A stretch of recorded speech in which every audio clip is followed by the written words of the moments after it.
Hi, welcome back guys, this is your friend Greedy Fanfics with another fanfiction. This is the first part of What If Deku Become a Cop. All credits for this video go to their respective authors, so please support the real author. Check out the link in the description for more details. Please give this video a like and subscribe to the channel if you want more videos like this. Now let's get into the fanfic. It was supposed to be a good day. It was his first day as a police officer and he was excited to start helping people. Officer Midoriya, your assignment. Izuku gave a large smile in anticipation. How would he be helping the people of Muzatafu? Meters. Don't forget your ticket book. Izuku's face grew strained, but his smile didn't falter. Being a meter maid was just another aspect of being an officer. He ignored the niggling in the back of his mind that he would only ever amount to being a meter maid with his lack of a quirk, that he would never be able to help others like the other officers did. Still, he would perform the task diligently. It was only his first day after all. There would be other times to help others. He grabbed his badge and his ticket book, and walked out the door. There weren't many vehicles that didn't adhere to the laws of parking. Izuku felt bored. But boredom was good. As an officer, that meant that people in the area were safe. As a meter maid, it meant that there wasn't something going terribly wrong that would pull him away from his assigned task. He had been halfway through his shift when he saw a ritzy-looking nice car, parked next to a meter, with no time on the meter. Izuku approached the vehicle and waited a few minutes. It didn't feel right if the meter just ran out and the person was mere seconds away. But after 5 minutes of waiting, he sighed and began to write the ticket. Once it was finished, he placed it under the windshield wipers. It was an unremarkable ticket that would be a nuisance to the driver, and ultimately forgotten. That was how it worked. So Izuku turned to leave the car and continue on with his day. "Oh, you have got to be kidding," a deep, timbered voice spoke. Izuku held back a sigh. Of course the driver would return immediately after he wrote the ticket. He turned to face the individual, expecting them to be irate and ready to yell at him. Instead, the man seemed to be incredibly amused and unsettlingly familiar. Ice settled in his veins when he realized where he recognized who the man was. The #1 most wanted man in all of Japan. What are the odds? Izuku knew he had no chance against the powerful man. Even All Might couldn't take him down, having to forcefully retire as a skeleton of a man. His own fear and attempt to have either escape or call in for backup was overshadowing the fact that the man seemed ecstatic about something. They both stared at each other, one in amusement, one in horror. The man walked forward and soon loomed over Izuku. Izuku's hand had made it to his walkie-talkie, but he felt he wasn't going to get a chance to call for backup. Surprisingly, no move was made to stop Izuku. The two just kind of stood there, neither quite noting the other one's mental predicament. While Izuku was panicking, the man was far more thrilled. Hisashi Midoriya smiled down at his son, looking so professional in his little uniform. It was cute really, just like when he was a little boy in his various All Might costumes. Sure, he hated All Might and that his son had adored him, but he could admit that his little boy was the cutest little thing. And now that he was in law enforcement that wasn't the irritating hero career, he would fully enjoy seeing his little boy. Something he couldn't do easily when he had been growing up due to irritating heroes that were in his life. Still, it wouldn't do for his son to be shaking like a leaf in a storm when he saw him. He thought back to when Izuku had been a tiny tot and smiled, thinking he knew exactly what to do. "Oh no. A police officer," he said with great theatrics. "You have found me." Izuku had stopped shaking, his eyes still wide and his hands over his walkie-talkie. He schooled his face into mock defeat. "You have caught me committing an illegal activity, so now I guess I will have to be escorted by you to jail now." He placed his hands out in front of Izuku, ready to be cuffed. He was thrilled when Izuku's hand slowly went to the cuffs instead of the walkie-talkie. Quirk suppressant, but nothing he needed to worry about really. He remained steady as his son carefully and nervously cuffed him. He smiled at his son and wanted to pat him on his head. It might have been a bit much though, and he didn't want to make his son any more uncomfortable than he was. Perhaps he was embarrassed that he cuffed his own dad. But he hadn't seen his son in a long time. Getting arrested guaranteed that he had some quality time to spend with his son as he was incarcerated.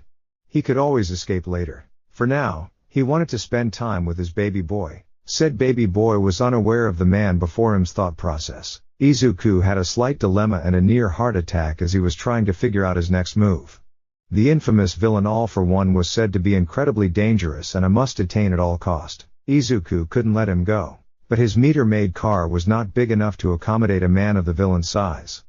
He had serious doubts that the man could even fit in there without the effect of a quirk, and he had no such quirk to make it work. He had reached to grab his walkie-talkie to call in backup to bring in the most wanted villain. "Chief? This is Officer ᴜᴜ calling for backup on the corner of Main and First. Bring the big bus." He didn't hear the response over his radio over the amused chuckle from ⴅ "Quite professional, aren't you, Officer ᴜᴜ?" Izuku hated that the criminal knew his name. If he were to escape, it was entirely too likely he would hunt him down. Wouldn't he? He had a chance to run or even go by unnoticed. And yet, he encouraged Izuku to arrest him. Izuku took a shaky breath and looked back at the white-haired man. A smile was on his lips and it peeled back to show strong white teeth. Izuku did his best to hide a shudder as the villain's red eyes locked with his green. "Well, aren't you going to escort me to the station?" Izuku glanced over to his meter car. "Proper escort will arrive to collect you." "Well, then we have some time to chat, he said as he sat on the edge of the sidewalk by his car. Izuku did not sit next to him. He just stood in front of him, making sure he didn't leave. Hopefully, he just wished ⴅ wouldn't talk to him. Sadly, that was not to be. "How long have you been a cop, my boy?" "How long I have been a cop?" Izuku parroted back, sounding confused. Why would any villain want to know how long someone was a cop? Unless they were looking for a certain cop they had issue with. ⴅ nodded his head and had an indulgent smile on his face. "That isn't something you should worry about." He internally cursed like Kachan at his stutter. He did not want to show this person any weakness. "I'm not worried, my boy. Just curious. You look young." ⴅ chuckled again. Izuku was starting to hate how often he seemed to laugh, and already so successful. "I'm not your boy," Izuku replied with as much control as he could, still sounding a touch afraid. There was a cold glint in the man's eyes, but his smile never faltered. "Oh, my apologies. You are a grown man, aren't you?" That was not the point, but Izuku didn't want to poke a bear any more than he already had to as a cop. "I would say so. Children are not allowed to be officers," he commented in a placating tone. ⴅ's cold glint vanished from his eyes. He seemed calm for the moment, though his gaze never left Izuku's form. Izuku likewise didn't look away from the villain before him. With his intense focus, Izuku never noticed the steadily growing crowd of individuals that were staring at them, phones being pulled out and recording, snapping pictures and overall documenting the situation none of them fully understood. Sure, the idea of cops arresting people was common enough, even if heroes had the large spotlight in doing it, but there were few people who hadn't seen the wanted picture of a criminal so dangerous, he had all of Japan on edge. And him sitting casually on the sidewalk before a cop seemed more like a fever dream than reality. "My apologies, little one," ⴅ responded. "So, do you enjoy your work?" "I feel like that is still too personal," Izuku replied. What was with ⴅ and his curiosity of his age? He didn't have time to ponder it when he heard the familiar sounds of police sirens sing in his ears. "And it looks like your escort is here. Pity. We've hardly had time to talk. I hope you'll be taking me in? I have enjoyed our conversation and wouldn't want it to end." "Officer ᴜᴜ. Why did you call in the big bus? You're working what the? Seems you are far more eloquent than the others, Officer ᴜᴜ, and far more polite." Izuku ignored the man's words. "Let's just get him in the bus." Izuku talked to his fellow officer. "I want to get him processed and out of here." The rolling laughter from behind him sent shivers up his spine. "Promise?" Izuku's fellow officer looked at Izuku and leaned in and quietly said, "Izuku, what kind of trip is he on? Is he crazy?" "I assure you, I'm not." The familiar low timbre spoke from behind the two, warm breath tickling Izuku's ear.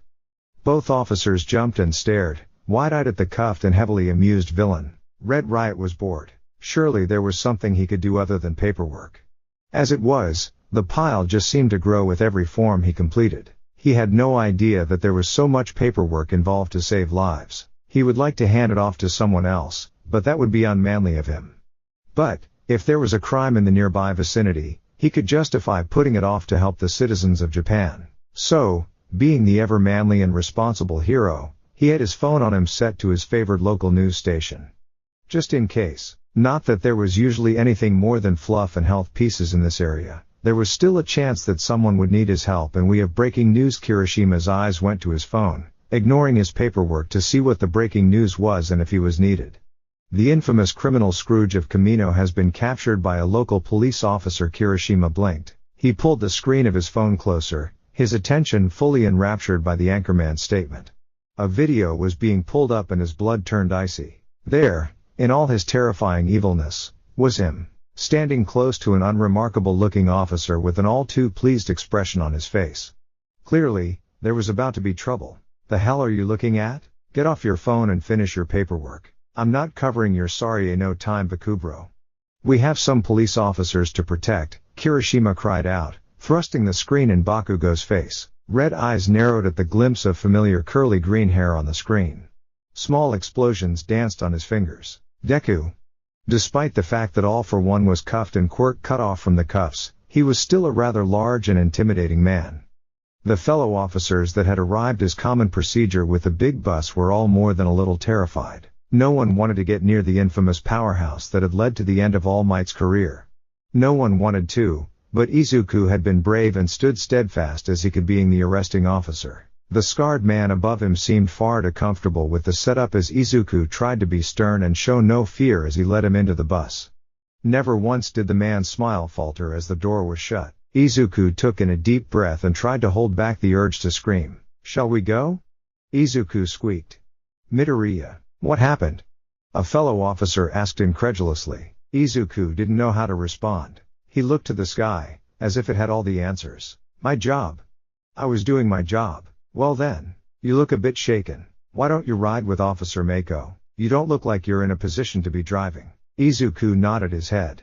He was rather shaken up, and he did have to process the Scrooge of Camino. He was not looking forward to that, or when the man's sanity returned and he inevitably tried to kill everyone. Either way, he probably shouldn't be driving. "Excuse me?" someone called out. Izuku didn't know who. His fellow officer ushered him to the bus, getting the keys to the meter-maid vehicle.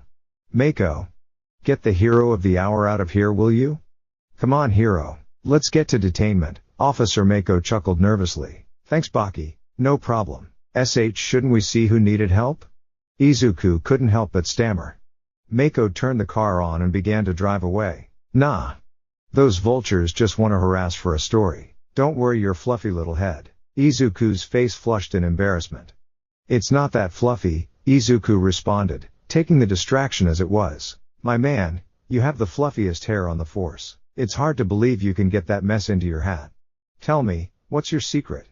"It's not a secret. It just fits." "All right then, keep your secrets." Izuku couldn't help the giggle that escaped despite the circumstances. "It's bobby pins, isn't it?" I don't use bobby pins." "Hairspray then?" "No, then your hair wouldn't be so fluffy." "Why are you obsessed with my hair?" "Midoriya, soft and fluffy hair like yours is great. It's like petting a fluffy cat. Unlike my hair, it's more like straw." "But isn't that for your quirk? Your hair quills?" "Yeah, but my hair is always going to be stick-like and no girl finds that attractive. You on the other hand have that young guy cherub look going for you. I think you're underestimating yourself. You're really strong and are really funny. If they don't like you because of your hair, then they aren't worth your time." "Wait, I thought you had a girlfriend." "I do." "Then why are you complaining?" All for One was bemused by the conversation he could hear between his son and this, Officer Mako. The officer wasn't wrong. His son was adorable. He had been so close to reminding the two who they were bringing in when he thought they were flirting, only to hear that Officer Mako had a girlfriend and was straight. It eased the tension he had building. He knew his little boy was at the age many had already begun dating, but he didn't want his boy to be used by some unworthy heathen. His son deserved the best. He deserved someone that would love him, cherish him, kill for him. Simple things really. All things he would do for his wife and son. "The Musetafu police will have a statement over what has occurred here later tonight." Officer Baki spoke mechanically. He thanked his quirk for being useful in addressing the public. He had a license to use it, as all officers did, though, not to the extent of heroes. His quirk, cadence control, let him control his words and movements down to a T. It seemed so minor, and nothing to get excited about, but when dealing with the press, he excelled. None of them could break his steadfast control. None could get him to slip information he shouldn't say or get an outburst of emotion. "Who was the officer who made the arrest?" one of the reporters demanded. Baki didn't show any of his growing irritation, but he did take a certain amount of vindictive glee in repeating his statement. The ᴅᴇ police will have a statement over what has occurred here later tonight. Yep. That was one angry reporter. Bakugo was stood eerily quiet as he approached the Mostafu detainment facility for dangerous or likely to escape criminals. Kirishima was worried for his friend. Hey Dynamite, you good bro? Just peachy, Bakugo growled aggressively. Kirishima knew it was bad, but he didn't know it was bad enough that he would use the word peachy. Kirishima didn't think that word was in his vocabulary. He did favor more aggressive words after all. But it was clear just how volatile he was, just ready to be set off. They walked in to see officers in a manic panic setting up every precaution they could on one room. Whoa. A bit wild here, huh? One of the officers stopped. Oh, thank God. Are you two the hero escorts? Are you two going to be enough?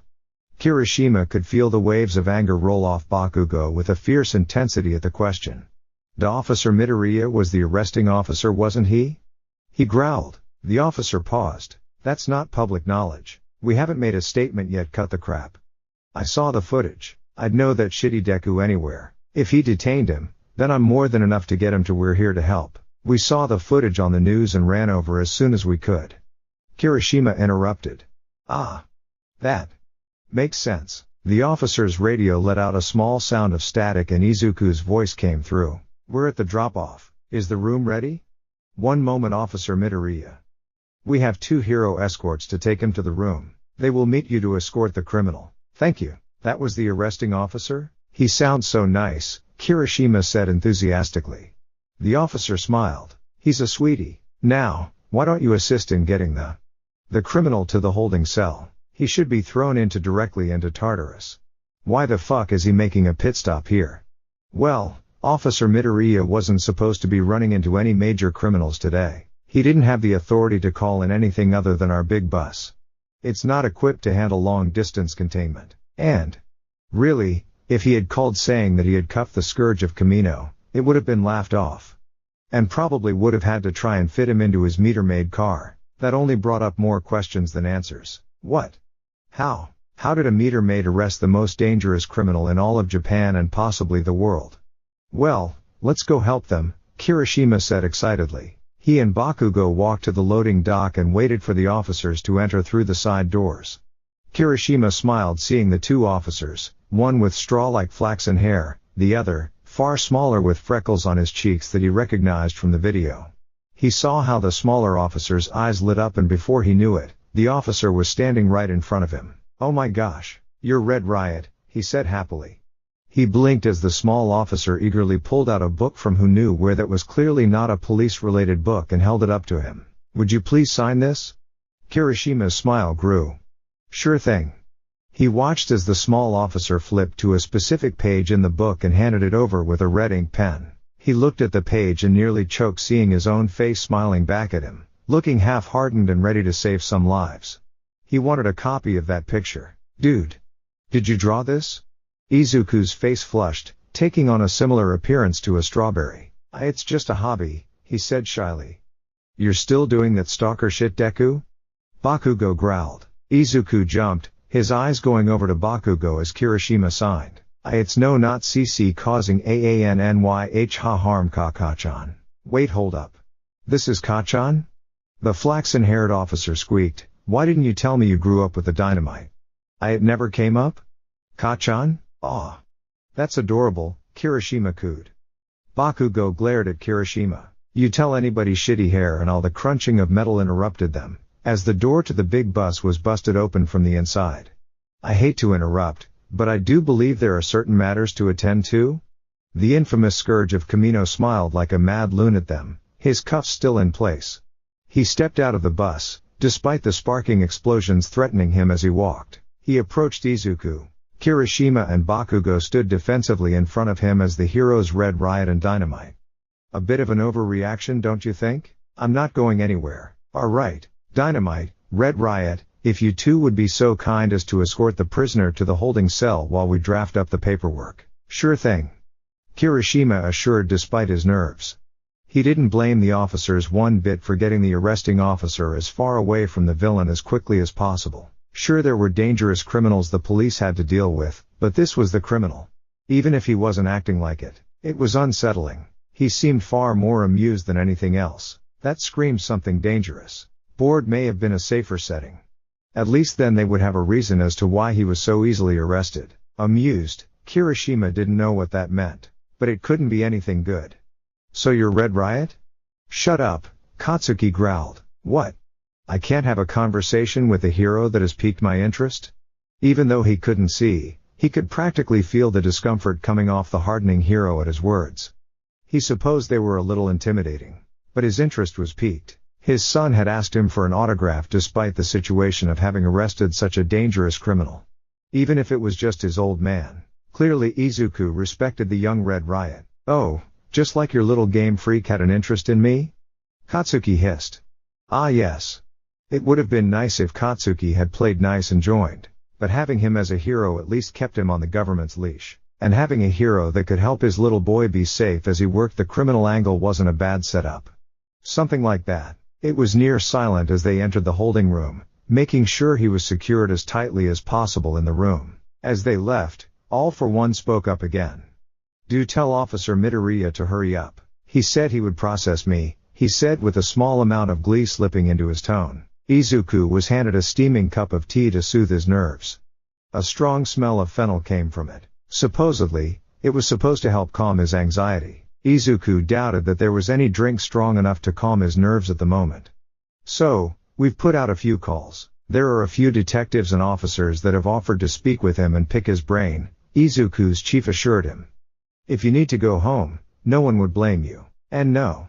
I can do this. It's okay. Midoriya, you're shaking. Izuku looked down at his hand. Yes. It was in fact shaking. I swear sir, I can finish my shift. It wouldn't be fair to leave so early on my first day. The chief stared at him and a distressed keening noise came from his throat. Oh my god, it is your first day. Sorry? Don't be Midoriya. You've been close to the department before you were hired on, so it's odd to think that this is your first day. To be fair. I don't think I'm going to have an arrest like this ever again, Izuku squeaked. It'd be a lot easier if you did. That was the smoothest arrest ever. Izuku let out an uncomfortable keening noise. Neither noticed that one of their fellow officers was snapping pictures of Izuku and his exaggerated expressions of despair, meme-worthy faces of distress. All for One sat waiting for his little cop child to come to the holding room for a little one-on-one time. It was rather exciting, much like when Izuku was playing hero as a little kid.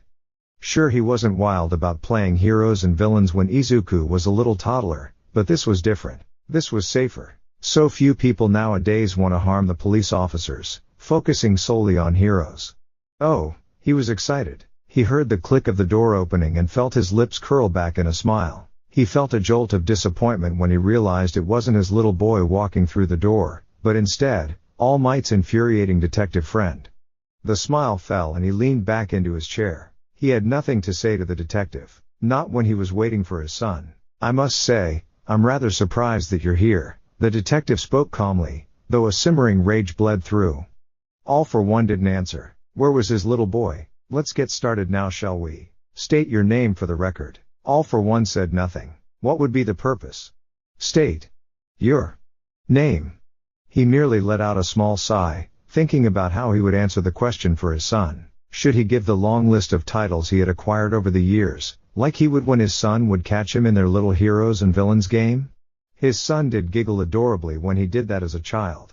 Perhaps he should. Maybe he'd even tell him how he earned those names if he seemed interested. Yeah, that sounded good. You allowed yourself to get arrested, and yet now you won't speak. Very well. The bus to Tartarus should be here soon enough. They can interrogate you there. That, All for One didn't like to hear. He doubted that his son would break his promise to process him. Perhaps it was because he was a young cop? No matter. That doesn't sound very professional of you, detective. If the young man who said he would process me won't come in here, I may as well go to him, he said, abruptly standing from the chair he had been restrained in. Detective Naomasa jumped from his own seat and ran to the door. He opened it and slammed it shut as All for One stretched. Even with the quirk suppression cuffs, the equipment here was no match for his accumulated strength and overwhelming number of quirks the device couldn't entirely contain. He heard a click from the door locking, the room itself undergoing lockdown. No matter. This was a mere holding cell, not nearly as reinforced as a prison. With his massive strength, he took out the door. He heard the alarms going off and saw officers foolishly, albeit bravely stand at the end of the hall, their weapons drawn and riot gear worn. With them were the two heroes that brought him from the bus to the room. Cute, but foolhardy. His son said he would process him. Would you please stand aside? I would like to get processed soon. You can return to that fool. ⴡ didn't let him finish. Faster than most of the officers could even process, he was before them, batting them aside like flies. Especially the two heroes. Little ᴘᴅᴛ would be rather a volatile and problematic individual to keep running amok in the police station trying to keep him in one place. Freeze. ⴡ did in fact freeze, not out of fear or any negative emotion, but of glee. Standing behind him was no doubt his baby boy. Put your hands you up. He did so, ever so slowly as not to spook his nervous-sounding boy. His hands were right where his son could see them. Still cuffed. Officer ⴜᴜ, I was wondering where you were. You promised you'd process me. He couldn't help the smile that came to his face as the officers on the ground groaned. The heroes still unconscious. Keep your hands up. And turn around slowly. ⴡ did as instructed, looking near manic in his glee. He saw his son standing, a slight quiver in his form as he held a taser in his hand. Not a gun. It suited him rather nicely. He couldn't imagine his little boy ever killing someone. Follow me. ⴡ did. He noted his son was walking in a controlled backwards march, not taking his frightened eyes off him once. Certainly that wouldn't do. Sure, he had tossed around his fellow cops like they were rag dolls along with the two young heroes, but he would never do that to his little boy. If only he could see that in his eyes. Shame his eyes weren't exactly there at the moment. He looked forward to the doctor's little experiment working though. It would be nice to have his old face back. He was certain his son and wife would agree on that. Izuku wasn't sure what he was doing. Now sitting in the second and weaker cell on site with the infamous scourge of Kamino across from him. He didn't know why, but the man seemed oddly content. Meanwhile, he was a bundle of raw nerves, wanting nothing more than to get the heck out of there. But he had a job to do. While the other officers were trying to contact the Hero Commission for backup, he volunteered himself as the distraction. As the arresting officer in the bizarre situation, he figured he had to try. He was tense whereas his prisoner was relaxed as he pulled out a special sheet of paper and an ink pad. Feeling like every nerve in his body was filled with electricity, Izuku carefully reached over to grab the scourge of Kamino's hand to be fingerprinted. His hands felt so warm it was jarring. He didn't like how he had to unfurl the hand to get the fingerprints, more so because it almost felt like they were hand-holding to do so. He did his best to get the fingerprints right the first time so he wouldn't have to do them again. He then wiped off the ink with a handkerchief he carried on his person, trying to ignore the look the scarred potato-looking man was giving him. State your name for the record please, he said politely, trying not to anger a man who had proven that, quirk or no quirk, he could easily kill him. The man smiled at him, looking more monster than man. I go by many names, little one. You have heard of me as the Scourge of Kamino, no doubt, but it's hardly the only name I go by. Some call me Sensei, others call me ⴡ. Izuku had heard that name spoken in hushed tones by some of the more senior officers when he had been training. A villain so dastardly and powerful that he was said to be able to bring society to its knees, and may have in some locations around the world. One person has called me Big Brother, but it's been so long since he's been alive to call me that. Izuku blinked, his confusion overriding his fear. This man had a brother. One person has called me her daring dragon. She's also called me honey and dear, ⴡ said with a melancholic tone. But I think my favorite title will always be Daddy. Izuku flinched, thinking back to time with his dad. He had called him Daddy before he left him and his mom once he was diagnosed as quirkless. Oh, my little boy was so cute, ⴡ began to gush, all tiny chubby limbs and wild curly hair. You could give him a peach and he'd look at you like you personally hung the moon in the sky for him. Do you have a name you go by, sir? A gushing and joyful smile melted into a more impish grin. Still remaining professional. You always did take your game seriously. Izuku didn't understand what he meant by that. Was he even mentally there? You know, I think I'll hold on to that tidbit of information. You can ask me again when you visit me, all right? He giggled. It was the single most disturbing thing Izuku had ever heard. Receiving a call from the Hero Commission 9 times out of 10 was not a good thing. The more popular of a hero you were, the more that it was painfully obvious. Or if you were underground, So when ᴅᴇᴜ received a call from a frantic commission member, he knew that it had to be a monumental task requiring his skill. Or more specifically, his skill with his quirk. He had been out the door and in uniform before the call was over. The words were frantic. Panicked. Something about having lost communication with a police station. That would be odd considering the Hero Commission either was hands-off with police matters or entirely intertwined so someone couldn't identify where the commission hadn't put their hands. What was more concerning, was the dreaded reason why they were so concerned. This station had caught ⴅ Midnight was no stranger to being called for emergency hostage situations. Her quirk, somnambulist, was near perfect for knocking everyone out and getting the victims to safety. She would admit that this was the first time she had ever been called to assist in saving a police station of all places. But nonetheless, she donned her uniform, left her class in the capable hands of the substitute retired all-might who would most likely just be giving them a study period having little knowledge of modern art and media and how it pertained to heroic society. ᴘᴜ was by her side as well, having expelled at least half of his current class already, and temporarily shoving his remaining students to ᴅᴇʟᴛ to assist her in the chaos. They'd owe ᴅᴇʟᴛ so much mochi for this. So little one, what made you want to join the noble profession of being a cop? ⴅ asked with glee and genuine curiosity. He held no shame, just contentment and curiosity. What? We're not here to talk about me. ⴅ pursed his lips in slight mock annoyance. As lovely as it is that you are so curious about me, I'd like to not be the only one talking about myself. That would be rude. I'm sure that I'm not interesting. You're far more interesting, Izuku commented awkwardly. Nonsense. In a world of costume-wearing wannabes, a common officer is far more interesting. What made you want to be a cop, my boy? Donuts. Izuku sputtered out at random. ⴅ looked wonderfully baffled before letting out a deep and loud full-belly laugh. Such a silly boy. ⴅ wanted nothing more than to ruffle his son's hair that was hidden under the professional-looking police cap. Even now he could see those fluffy dark curls that peeked out from the hat in an adorable manner.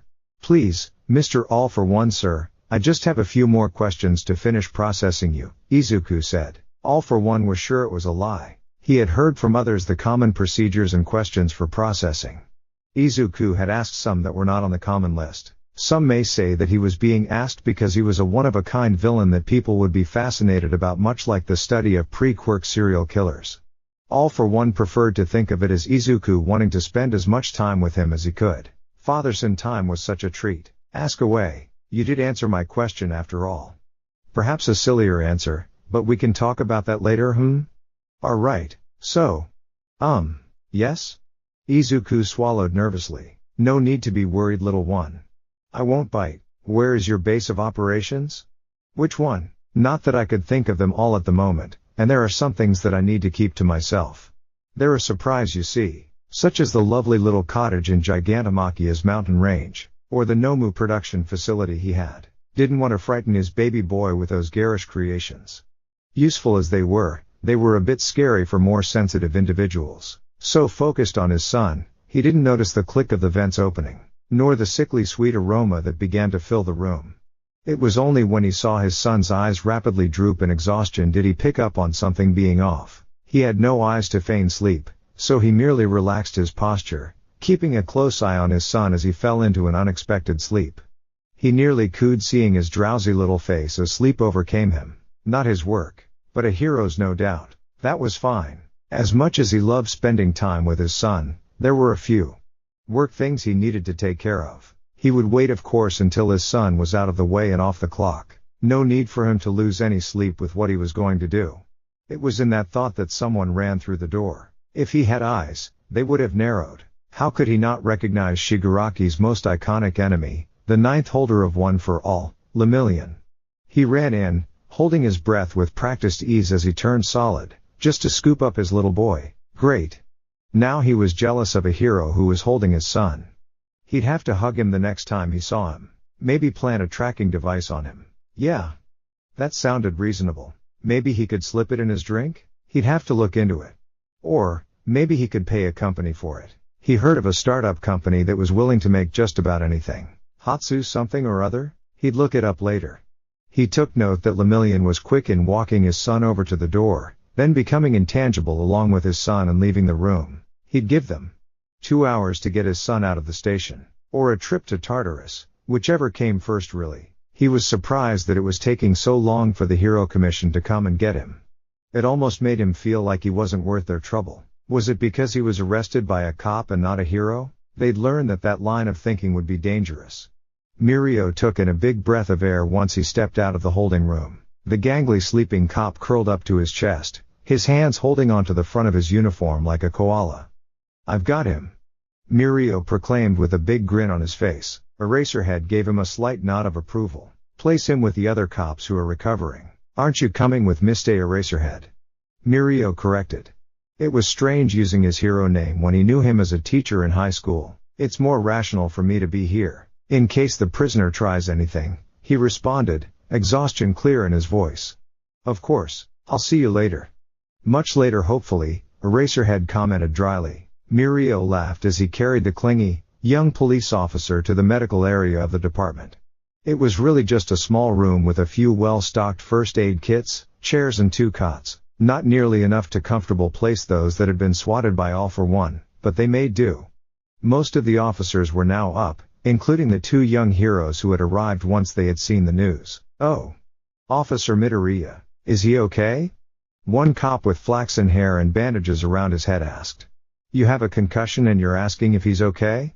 Another cop with orange scales around her eyes asked. "I'd hit you if you didn't have a head injury. Thank God for concussions. Don't make me smack you regardless." "Yes dear." Lemillion noticed the usual rage in Dynamite's face, as well as sweltering guilt from Red Riot.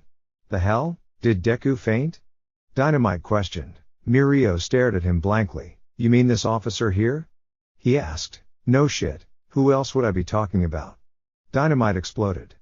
ᴅᴜ could only laugh, both at the aggressive Kouhai's no doubt hidden concern, as well as a means to calm other down. Laughter was a powerful tool. "No, he didn't faint. We filled the holding room with Midnight's quirk to extract him from the villain safely." There was a strange strangled noise that came from the flaxen-haired cop. "You had to extract him from the villain. Oh. Poor baby. His first day and he's already had to be extracted from a villain. I've been working here for 5 years and that hasn't happened to me. Do you want that to happen to you?" the female cop asked. "No. I don't want it to happen to anyone. But Officer ᴜᴜ is so nice. Why did it have to happen to him?" "I'm sorry." Red Riot interrupted. The cops all turned to face the red-haired hero as Dynamite smacked the back of his head. "The hell you apologizing for? You think you could have outlasted me? I can harden. I shouldn't have gone down so easily. And because of me, one of your officers had to be rescued from a villain." "I'm so sorry." The group was silent. Then there was a snort. "Wow. Never thought I'd hear a hero apologizing to an officer." "What boo, calm down Red Riot.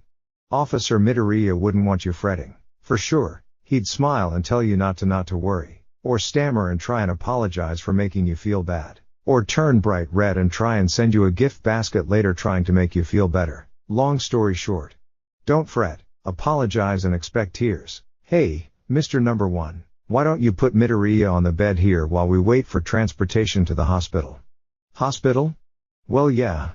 We're sure at least one of us has cracked ribs from being thrown. And Officer Mako there has a concussion, so that should really be seen by a professional medical personnel. We called for assistance with transportation considering how many of us need to be looked at and well.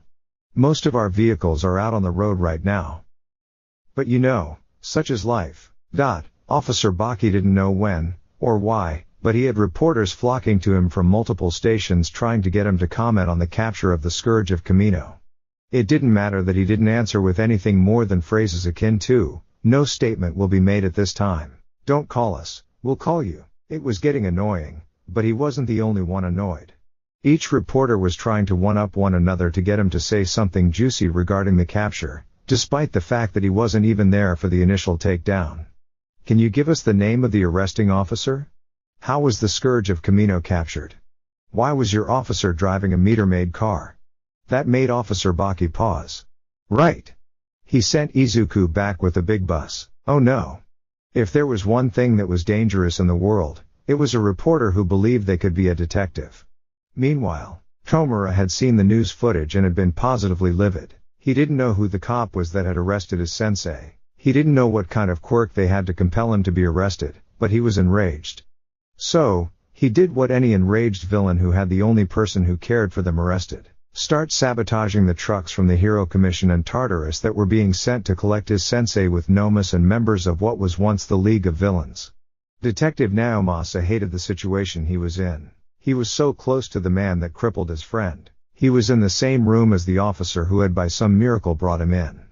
Not only that, but had placated the man when he had thrown those in the hall, including him. He wasn't as bad off as other cops in the station. He had landed on his fellow officers, which had cushioned his fall, even if it did knock him out. But it was little to worry about considering what he was learning about Officer ᴜᴜ. He was certainly a suspicious individual that he wanted to interview. How could an officer, first day on the job no less, capture the country's most dangerous individual? He's a pretty effective for catching the scourge of Camino, he said casually to fellow cops outside of the medical room. His quirk must be rather effective to take him down so quickly. The chief looked at him with a tired and serious expression. He's quirkless, detective. He saw no lie from the man, making it even more concerning. Either he fully believed that the young officer had no quirk, or the young officer had made some sort of lucrative deal for a quirk. But why would All for One willingly let himself be arrested? What would he have to gain? Loyalty from a quirkless individual? He would have to personally question Officer ᴜᴜ once he woke. Well, I was expecting it to be a lot worse, a familiar and sultry voice commented as she entered the room. Midnight, Detective ᴠᴏ greeted. Detective, she greeted with a flirtatious tone. Were you called down to question him? He needed no name, not with his infamy. Yes. I was. He refused to talk to me, he said, sipping his coffee. So why was that officer in with him? She asked. The chief gave her a look. Officer ᴜᴜ tends to move before he thinks. He's smart, but he'll react even faster to try and help people. You should have seen him in the academy. He could be the quickest little guy on the track alone, but when he was with others, he did what he could to keep them going, even if it meant being slower. It's just how he is. He sounds sweet, Midnight commented as she took a seat. Most of the female officers have taken to calling him Sweetie, so. You're not wrong. So, is he normally this clingy when he sleeps? ᴜᴜ asked in what he hoped sounded like a joking manner. A few of the officers had already left, being escorted by medical professionals. Odd how they arrived before the Hero Commission's bus. No one here has ever seen him sleep. He's got more energy than the whole department has combined, and he doesn't even drink coffee. He just seems to thrive on helping others. That's how he was back in the academy. Someone take a picture. You know, Officer ᴜᴜ would love to have a picture of lemillion on it. ᴜᴜ had no time to react when he saw a phone pulled out and a flash of light surprised him. Yep. That's a keeper. Oh, send it me.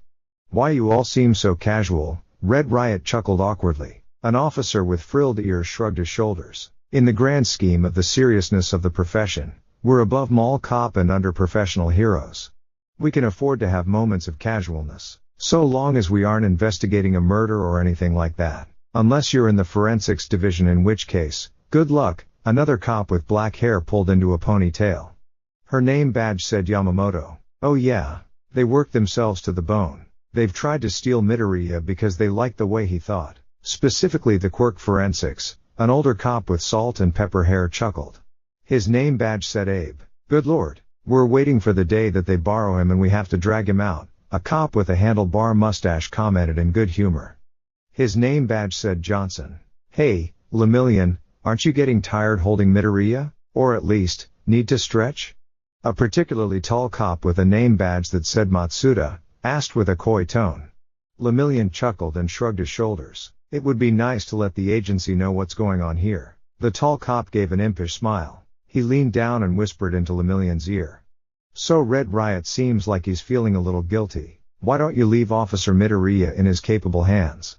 Lemillion, to his credit, picked up on what the tall cop was suggesting. And he didn't seem to above doing it either. He stood from the bed and approached ⴜᴜ. The younger hero looked up at his heroic senpai. Hold this for me, ᴜᴜ said before using his quirk. ⴜᴜ yelped as he caught the falling cop in his arms. Lemillion.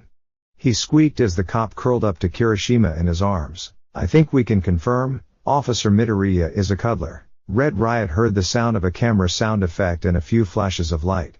He tried to fight down a blush at the odd situation. Send me that one. Nice. The hell are you taking pictures of Deku for, huh? Calm down, Dynamite. We take pictures of each other all the time. It helps to have reminders of the good times when things get bleak. We've all had pictures taken on the down low. It's part of the culture. Just like you boys and the paparazzi. One of the cops snorted at their picture, showing it to the other officer next to them. Send that one to me, yeah? Yep. Red Riot, you might want to sit on the bed. We don't know how long Officer ᴅᴇʟᴜ is going to be out. No sense tiring yourself out. Shitty Deku ain't going to wake anytime soon, Dynamite snorted. He sleeps like the dead. Seriously, how do you know our resident quirk enthusiast here? He talks heroes all the time but never once mentioned knowing you personally, Officer Abe commented. Any of you rookies hear him talk about knowing him? I heard him call him Lord Explosion Murder once, Officer Yamamoto offered. What? What kind of dumb name is that? The popping sound of small explosions told the officers what they needed to know. It was the hero's dumb name. Officer Johnson couldn't help the snort. Oh, he was going to have to ask ᴅᴇʟᴜ the details of that name. It would be glorious gossip for the office. The most terrifying thing about the eventual arrival of the commission wasn't the top-tier heroes that were there to help, such as Endeavor and Hawks, nor was it the overwhelming military presence, nor the overwhelming amount of reporters that were just outside the hastily set-up police barrier. Video was rolling. Cameras were flashing. Each wanted to have a shot of the infamous captured villain for their news group. Seeing him dragged out had every eye in the country on him. Heck, perhaps most of the world was watching. His infamy was well known. Not a single person was prepared for the scourge of Kamino to flex. His muscles tightened under his suit and the sickening rip of metal breaking the cuffs that were supposed to contain his quirk. There was a wild flurry of fire and feathers along with gunfire, all aimed at him. To the shock of all there, caught on camera for the world to see, he easily slipped out. Then he spoke. His voice deep, but clear as it easily carried over the chaos. Well, I had hoped that heroes would be far better at containing me. Perhaps you should go back to your offices. It seems my containment is a job for the police, he chuckled. Then, using one of his numerous quirks, he seemed to vanish into thin air. The heroes remained tense, as did the members of the assault squad of the Hero Commission. But there seemed to be no attacks, no more chaos. Just a criminal who had Japan on edge, escaping from police no hero custody on film. All for one strolled into the main base of operation. He saw a mixed set of reactions. Thrilled, confused, nervous, murderous. Nothing to worry about really. Not when he was in such a good mood. Doctor, how close are you to completing that project I commissioned you for? He spoke above the peons gathered to serve Tomura and by extension, him. Ah. Master, I wasn't expecting you back so soon. We're coming along rather well, Dr. Ujiko answered, fairly undisturbed by the day that the world had been focused on with bated breath. We still need a few weeks to finish. Unless you want to try now? Only a 40% chance of failure. No, thanks. Not until we're 90% sure at least, he said in a surprisingly good mood. It scared many of the people that were there, the way he seemed to have just this positive energy around him, like he was sparkling with all the good things in the world. What was happening? Did you have a good day, Master? Kurogiri asked calmly from the bar. A wonderful day. I think I'll have to do it again soon. No one knew what to say. Thankfully, they didn't have to say anything as a frantic Shigaraki entered the room with a manic yet pleased expression on his face. Sensei. You're back. Of course I am Tomura. I can't just abandon what I have here. He spoke suavely despite still having the positively glowing and positive energy just surrounding him. Sensei. How did they capture you? Tomura asked, his anger bleeding through in a familiar way to the villains at the base. It was a voice that promised blood would spill and bodies would turn to dust. All for one seemed to ignore that as he placed his hand on Tomura's shoulder. They didn't capture me exactly, Tomura. I saw an opportunity and I took it. An opportunity? What kind of opportunity? Why couldn't you send one of the NPCs or Nomas to do it? There would be no purpose if I did that. And it was a surprise for me as well, he gushed uncharacteristically. He then paused. Would you like to see what I mean, Tomura? Of course, Sensei.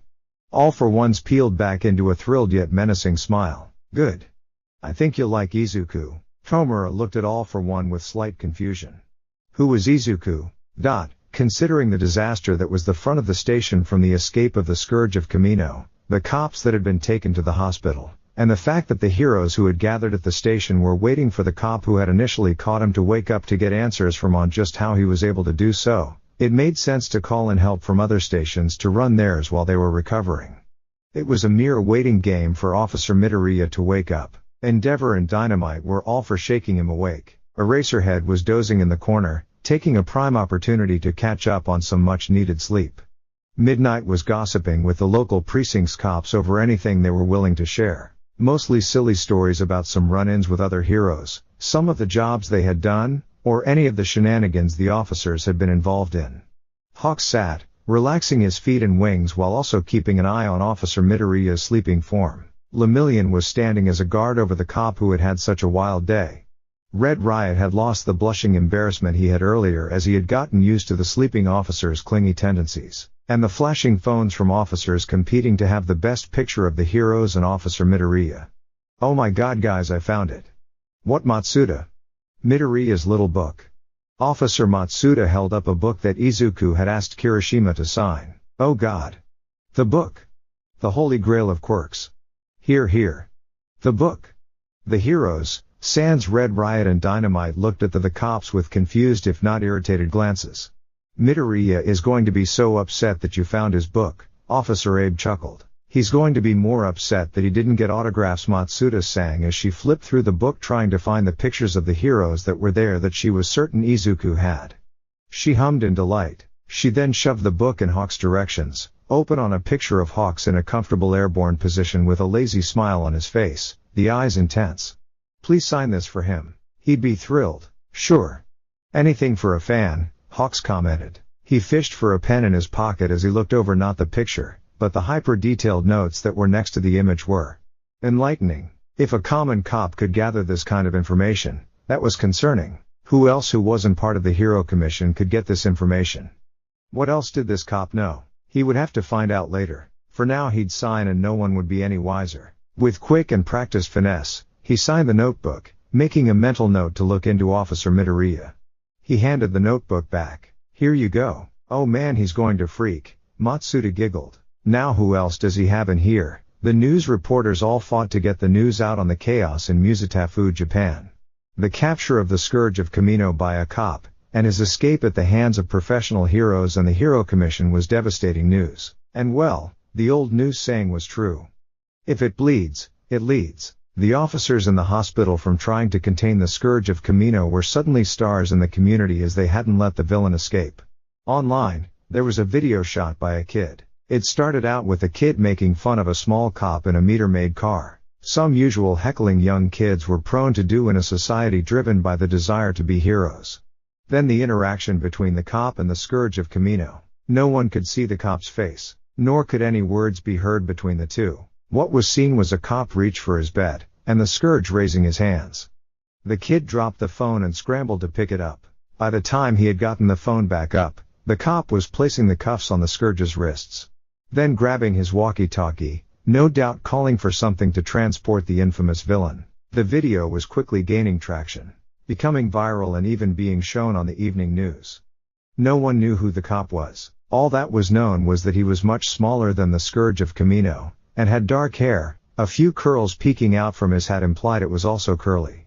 No one knew what to call the mystery cop. Names on forums were tossed around. Though no one seemed to agree, everyone knew who was being talked about. Short stack curly cop Muzutafu Major Officer Hero Uniform Guard Kamino Catcher, just to name a few. All were of the mystery cop, a budding online movement in mystery. Toshinori left UA like a bat out of hell. The whispers in the hall from students and teachers alike, looking at their phones and unfocused throughout the day, had made him curious. But it was only at the end of the day that he was able to catch what had the school ablaze with whispers. The Scourge of Kamino escaped. Endeavor's fault. Curly cop caught him. This is crazy. Somehow, all for one had been captured. Even if only for a short time. He needed to see who caught him. He didn't know what he needed. Just that he couldn't stop moving towards the Muzutafu police station. He paid no mind to anyone around him. His heart was pounding in his ears. It felt like an eternity before he arrived at the station. He ran in, his old injuries sending horrid pain through his body. His eyes darted around, eventually landing on a serious-looking friend. "Detective Naomasa," Toshinori spoke with a slight wheeze. His friend looked up, A slight bit of relaxation came to his form. I should have known you would come in. I heard there was some chaos here. I'm surprised there aren't still news crews outside, Toshinori commented dryly. Well, the drama is pretty much over. I'm sure that there are a few reporters hanging around the cafes nearby to try and speak to Endeavor and Hawks, Toshinori had heard.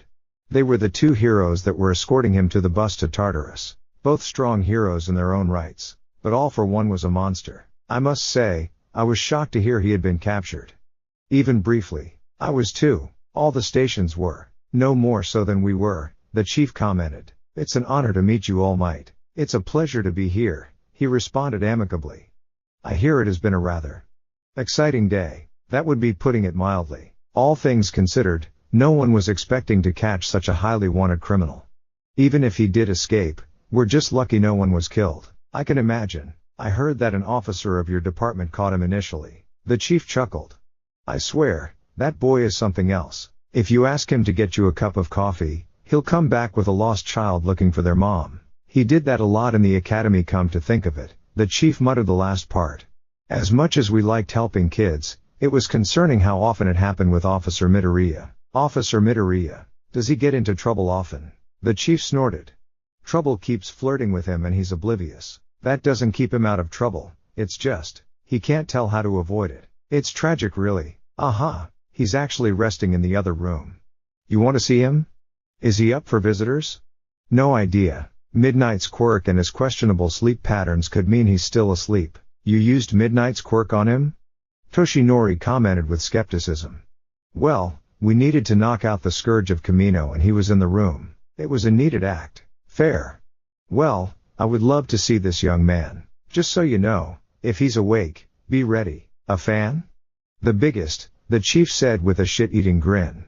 He led Toshinori and by extension, Detective Naomasa to the room. Around the room, heroes and cops were chatting about some kind of book. Toshinori ignored that in favor of looking at Red Riot sitting on a cot, the officer responsible for All for One's arrest sleeping peacefully, his head nestled in the hardening hero's collarbone. He couldn't help but rib his once student. You look cozy, Red Riot, he joked. All Might. He called out. The officers whipped their heads around, not to All Might, but to Izuku. Like a rubber band snapping, Izuku's head shot up, his eyes opened wide, and looked around the room. His limbs flailed around until he accidentally smacked Red Riot. His green eyes locked with Red Riot's. His face went from a healthy pale to a fiery red. He scrambled to get out of Red Riot's hold as he sputtered. I'm sorry. Oh God. I am so sorry. Sorry. He sounded like he was dying from embarrassment. He flopped out of Red Riot's hold only for cheers and clapping to come from the cops in the room. He somehow got even more red and squeaked. He hid his face in his hands. Ah. Just as we expected. Saying All Might would wake the fanboy from his slumber, the chief joked. Chief. Izuku whined. Why? What, you don't want to meet your favorite hero? Izuku let out a pained whine, heard clearly by everyone in the room. Dunno, Chief. He looked pretty cozy with Red Riot there, Matsuda said cheekily. Izuku lowered his hands and whipped his head around. Another pained squeak came out. I'm so sorry. He quickly yelped, bowing his head. Red Riot gave a confused and slightly pained look at the cop who had contained the scourge of Kamino, bowing his head and near turning into a strawberry from all the embarrassment. No worries. You didn't expect to be knocked out by Midnight's quirk. It's all good. Izuku's blush faded in favor of confusion. He miraculously locked onto Midnight in an instant. I guess that makes sense. Midnight's quirk is area-based and only individuals that have quirks that allow them to filter what they breath or disregard pheromones altogether. Or an individual who could control their internal functions. The cops weren't surprised by the mutter storm that was Izuku Midoriya. Neither was Dynamite. The other heroes though were surprised by the analytical mumbling they could pick up all regarding Midnight's quirk. Someone going to stop him? Eraserhead spoke up dryly, cracking a single tired eye open. No. Don't, Yamamoto hissed in a stage whisper. We're timing this. We have a bet going on how long he can go. 27 minutes, Dynamite interrupted. Deku got started on All Might's quirk when we were little and our parents took us on a camping trip. Case closed. 27 minutes?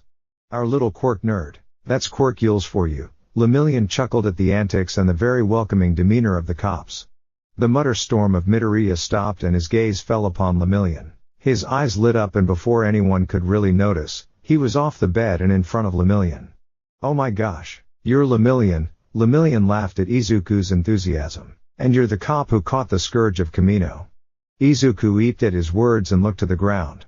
That was not what I intended. I thought he was going to kill me." "So you going to tell us how it happened, Izuku?" Yamamoto asked. It wasn't anything special.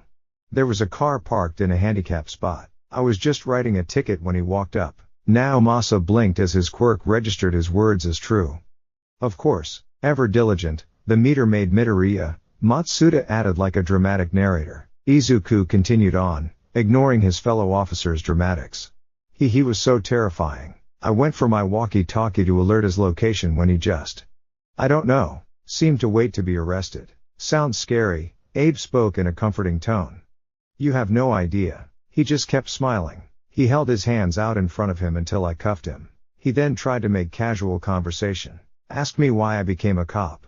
He wouldn't stop asking that. I'm just glad that he's being taken to Tartarus. He saw my name badge and kept referring to me as Officer ᴜᴘ. About that. Hey, why don't we let Hawks and Endeavor explain?" Johnson said quickly. "Why? What's wrong?" "Wait, Endeavor and Hawks?" His eyes went over to the Flame Hero and the Winged Hero. Excitement and dread filled him. He was excited to meet so many heroes, but what news could they need to tell him? "The Scourge of Kamino escaped. We're tracking him down," Hawks responded tensely. Izuku blinked. Oh. It was good that ᴜᴘ had such fast reflexes and was able to catch the fainting officer. Tomura was half convinced that All for One was far more brilliant than he had once thought. He could see the chaos that would unfold without Sensei explaining the details. Yes, it was perfect. Well, most of it was. "Sensei, I can understand the first part. But is the second part of it really necessary?" All for One had smiled manically at him. "Tomura, don't you trust me?" "Of course, Sensei. I just don't understand why." "You will, Tomura. And it will be well worth it." "Of course, Sensei." "Good. Kurogiri, procure a lot near the Musetafu police station. One that can be easily renovated." "Of course, Master." "Anything else?" "Find a few cooks. Criminal backgrounds if possible. Ones that will know their place." "Yes. A little donut shop near the police station would do nicely. It would be a lovely base to keep an eye on his little boy." The chief of the Musetafu police department could handle officers from other precincts coming and assisting his during times of chaos. He could handle normal, rational heroes sticking around when things really went to hell. But God so help him if this group of heroes stayed around any longer, they were going to have to arrest him. Endeavor had thankfully left in a fiery huff after Officer ᴜᴘ had fainted. A small mercy all things considered as he went to work the media on his end. Eraser had also left, saying that it wasn't logical to remain where he was when he would be better elsewhere.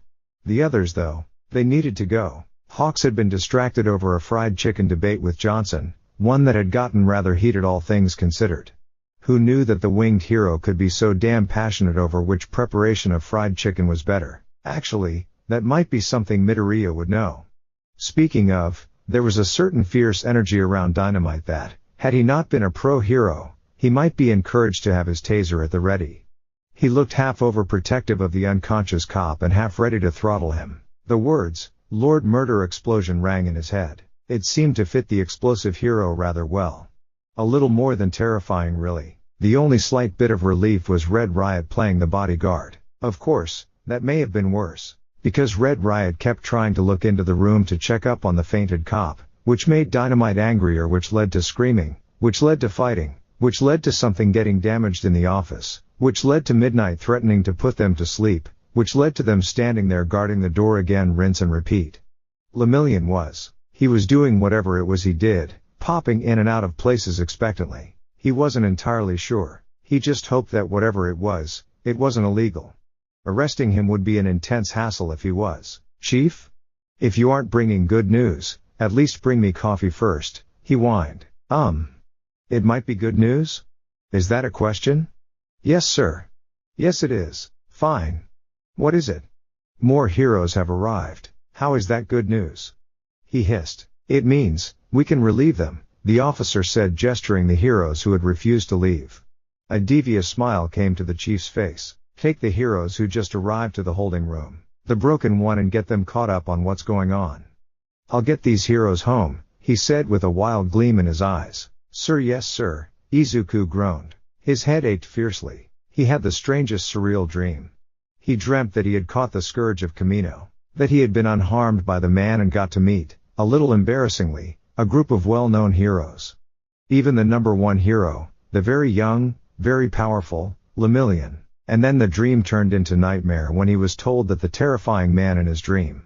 That said, while his head was the one in pain, the rest of his body felt off. The bed felt different. Not better or worse, just different. He let out a small keening noise and opened his eyes slowly. He expected seeing his walls, covered in hero posters that he had collected over the years and framed lovingly on his wall. Not a clock above him ticking away with a sticky note over the 3 which had been accidentally removed after the chopstick fight between Officer Baki and Officer Mako. And what was he doing in the medical ward of the police office? Was there a training accident? Was there a quirk accident? He tried to sit up only to catch a glimpse of the prominent hero ᴅᴜ drinking some of the cheap coffee that the station had. His eyes widened in shock, confusion and glee. He tried not to move, too enraptured with the number one hero before him. He was friendly, immensely so, always smiling and willing to help others. The perfect person to take the number one place a few years after All Might was forced to retire. His quirk was curious too. He had seen the videos of his days in UA with his permeation. Did his permeation, when active, store the strength he would have and build it up to use when he was solid? Did he get physically stronger the longer that he used the permeation? It would explain why he got so much stronger the longer he was at UA and had access to legally use his quirk. He didn't notice ᴅᴜ's eyes dart over to him, his smile brightening, or that he walked closer. ᴅᴜ merely leaned against the wall silently as he did his best to listen to the fast-paced murmurs of Officer Midoriya. ᴅᴜ, or rather, Mirio, was used to listening for the soft, usually unheard voice of his friend Tamaki. Officer Midoriya was similar in his volume, but his tone and speed were vastly different. It took a bit of effort to catch all that he was saying. He had to admit, he was impressed. Sir Nightai would have loved to meet the budding officer. If this was what he was thinking about, then it was fascinating to listen to. He mentally was taking note of what he was saying on his quirk evolution though. If it could be brushed off as just not knowing his full quirk, then it could make things a lot smoother when people kept insisting on knowing everything about it. Of course, it would be hard to quantify the strength that would be contained considering the energy it must take to activate the quirk. How much energy would that take? Would that be stamina based or more like muscle memory?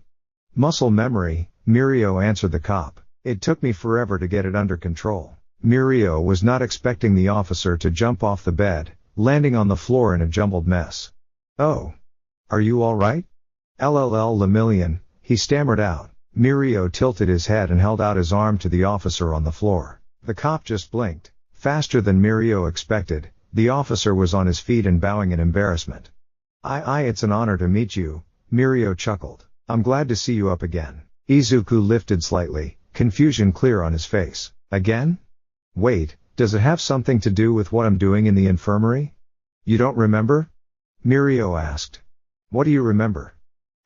Going to bed, and then a weird nightmare about how I somehow ran into the scourge of Kamino and arrested him. Izuku chuckled awkwardly. Not that that would ever happen though.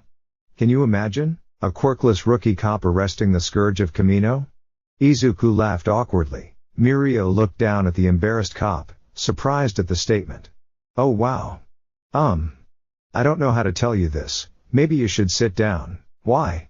Izuku asked, though sat down as Mirio instructed. Mirio sat next to him, trying to ignore the flustered look Izuku had on his face when the chief walked in. A manic grin on his face. Okay ᴅᴜ. We appreciate you staying, but the other heroes have left and Sun Eater has just shown up to take over for you. So please. Go. Home. Oh, welcome back to the land of the living Midoriya. Would you like an escort home or would you like to stay here tonight? Tonight? What time is it? Hey. Calm down Midoriya. Take a deep breath. Deep breath. The chief spoke with a certain cadence. Izuku listened to his chief and took in a deep breath. Good. Now Izuku, I don't want you to faint again. I fainted? ᴅᴜ was surprised how easily the chief was dealing with Midoriya. Yes. Any odd dreams in that fluffy noggin of yours? Hee, Funny, I dreamed about ⴜlet out a pained squeak. I was a ⴜ maid who are arrested th the SSC scourge of ⴘᴇᴜᴜ no. Yes. Yes you did. ⴜ let out a pained noise. Yeah. Take a moment ⴜ. As for you ⴜ, please get out of my station, he said with a crazed smile. ⴜ knew how to take a hint. And while he did want to talk to ⴜ about what had happened and assure him that things were going to be okay, it was probably best to not tick off the chief. Hey, you're in safe hands ⴜ. ᴡᴇʟ is an amazing hero. Everything's going to be alright. Wait, ⴜ cried out. ⴜ paused and looked back to ⴜ. ⴜ stood up and ran over to his desk, grabbing a carefully placed notebook, returned by Officer Matsuda, and flipped the book open to a page that ⴜ easily recognized. Would you please sign this? ⴜ asked. ⴜ chuckled, then tilted the book back. Your coworkers already had me sign it. ⴜ's eyes widened. He turned his book around and unexpectedly ran out of the room. ⴜ heard a yelp. Don't worry about that ⴜ. Go home.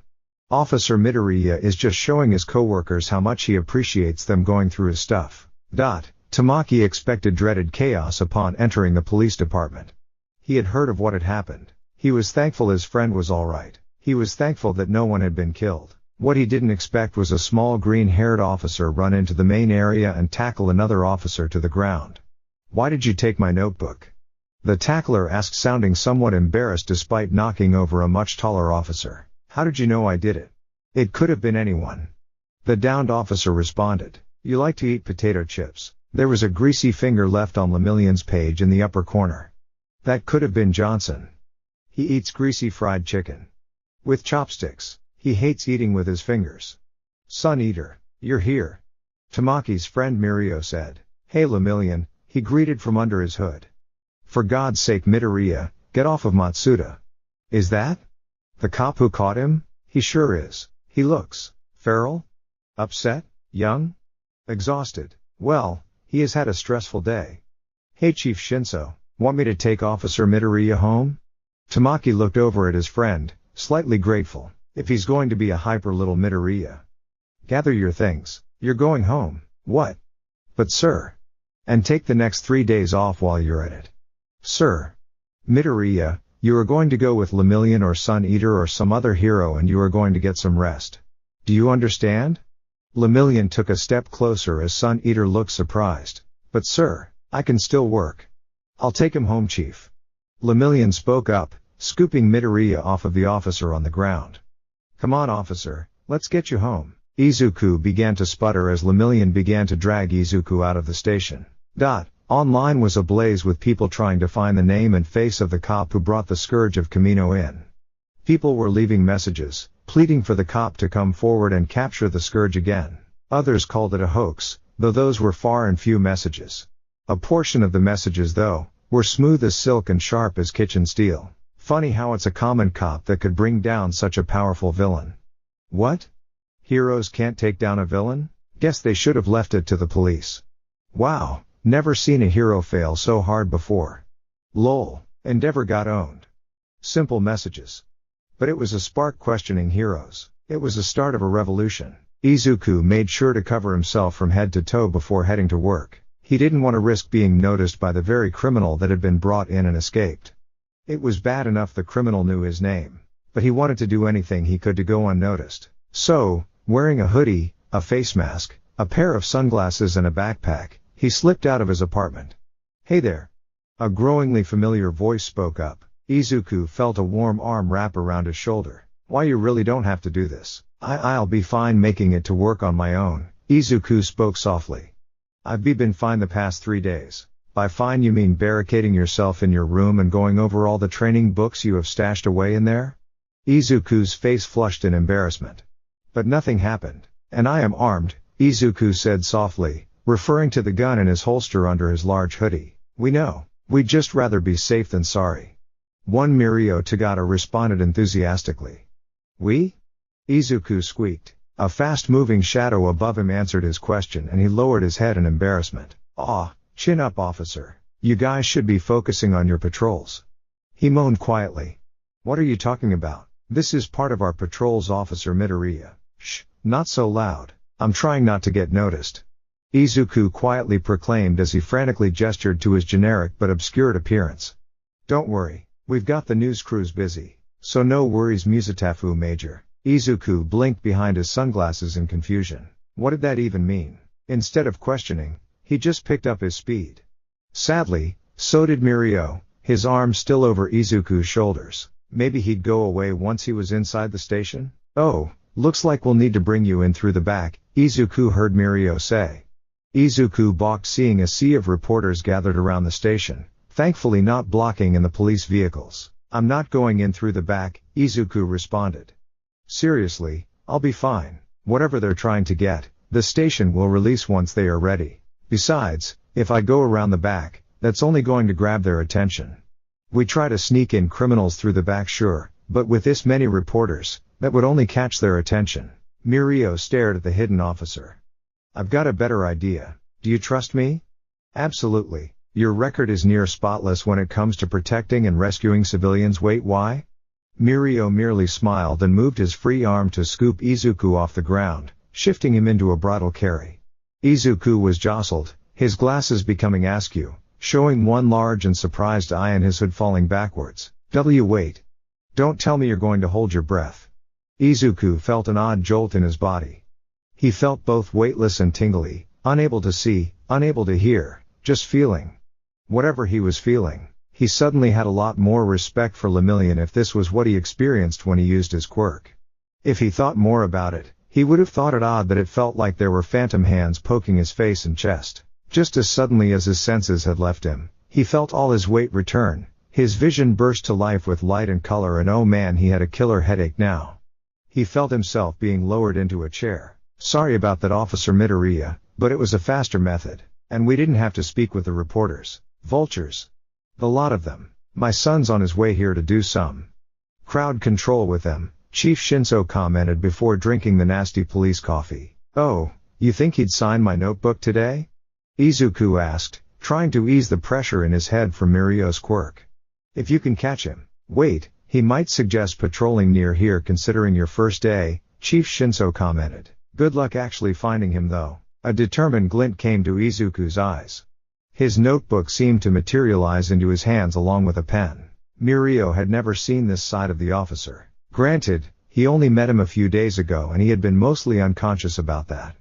But he had been patrolling and checking up on the young officer for the past few days in case All for One were to appear and attempt to end him. Or worse, recruit him. Officer Shinso, a tired voice spoke up. Izuku's head whipped around and locked onto a purple-haired hero Mirio had never worked with before. He had heard of him through the grapevine. Mind Flayer, the chief greeted. How's the hero life treating you, son? It's fine. I would say it's more active than your job, but it seems that you've had a bit of a scare. He spoke in a voice that sounded perpetually tired. His eyes went over to Officer Midoriya and groaned. Mind Flayer, will you sign? Izuku, isn't it a little odd to ask your friend for their autograph? Mirio stared in confusion. Izuku was friends with a pro hero? And he was still a fanboy? What? You always misspell your name. On purpose. And you are the only one with any autograph. Hey son, sign this, Officer Shinso piped in, handing him a professional-looking clipboard. Without even looking at it, he proceeded to sign whatever was on the clipboard. So you shouldn't complain. Here you are, Midoriya. Wait, what? Chief Shinso paused and flipped the clipboard around to show Izuku's notebook, on Mind Flayer's page, now with a correctly written signature. Wait. Then what the heck is he holding? What, did you think I only had one of these books? Izuku asked. This is volume 12 of my notes and signatures. So we are all in agreement? Do we have any other options on the matter? The public are such fickle beings. All we need to do is show them how much we appreciate our law enforcement, on every level. That's not going to be easy. Officers are still fairly neutral and unrecognizable. If we're going to do this, we need to make sure we find the one who actually made the arrest. Or we'll all look like fools. Bit late for that. The officers got a fan club. What? It's true. And sales for officer-themed costumes and novellas has risen exponentially in the past few days. Do they know the identity of the arresting officer? No more than the public knows, sir. A Muzutafu officer. Male. Possibly on the short side given what we know of the criminal.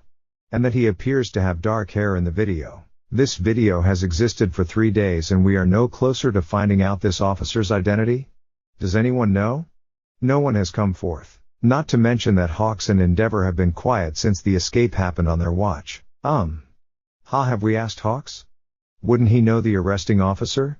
If he knew, he would have brought it to our attention. There would be no reason not to tell us. True. So we're all in agreement, we'll move to find the identity of the arresting officer. So say the Hero Commission of Japan.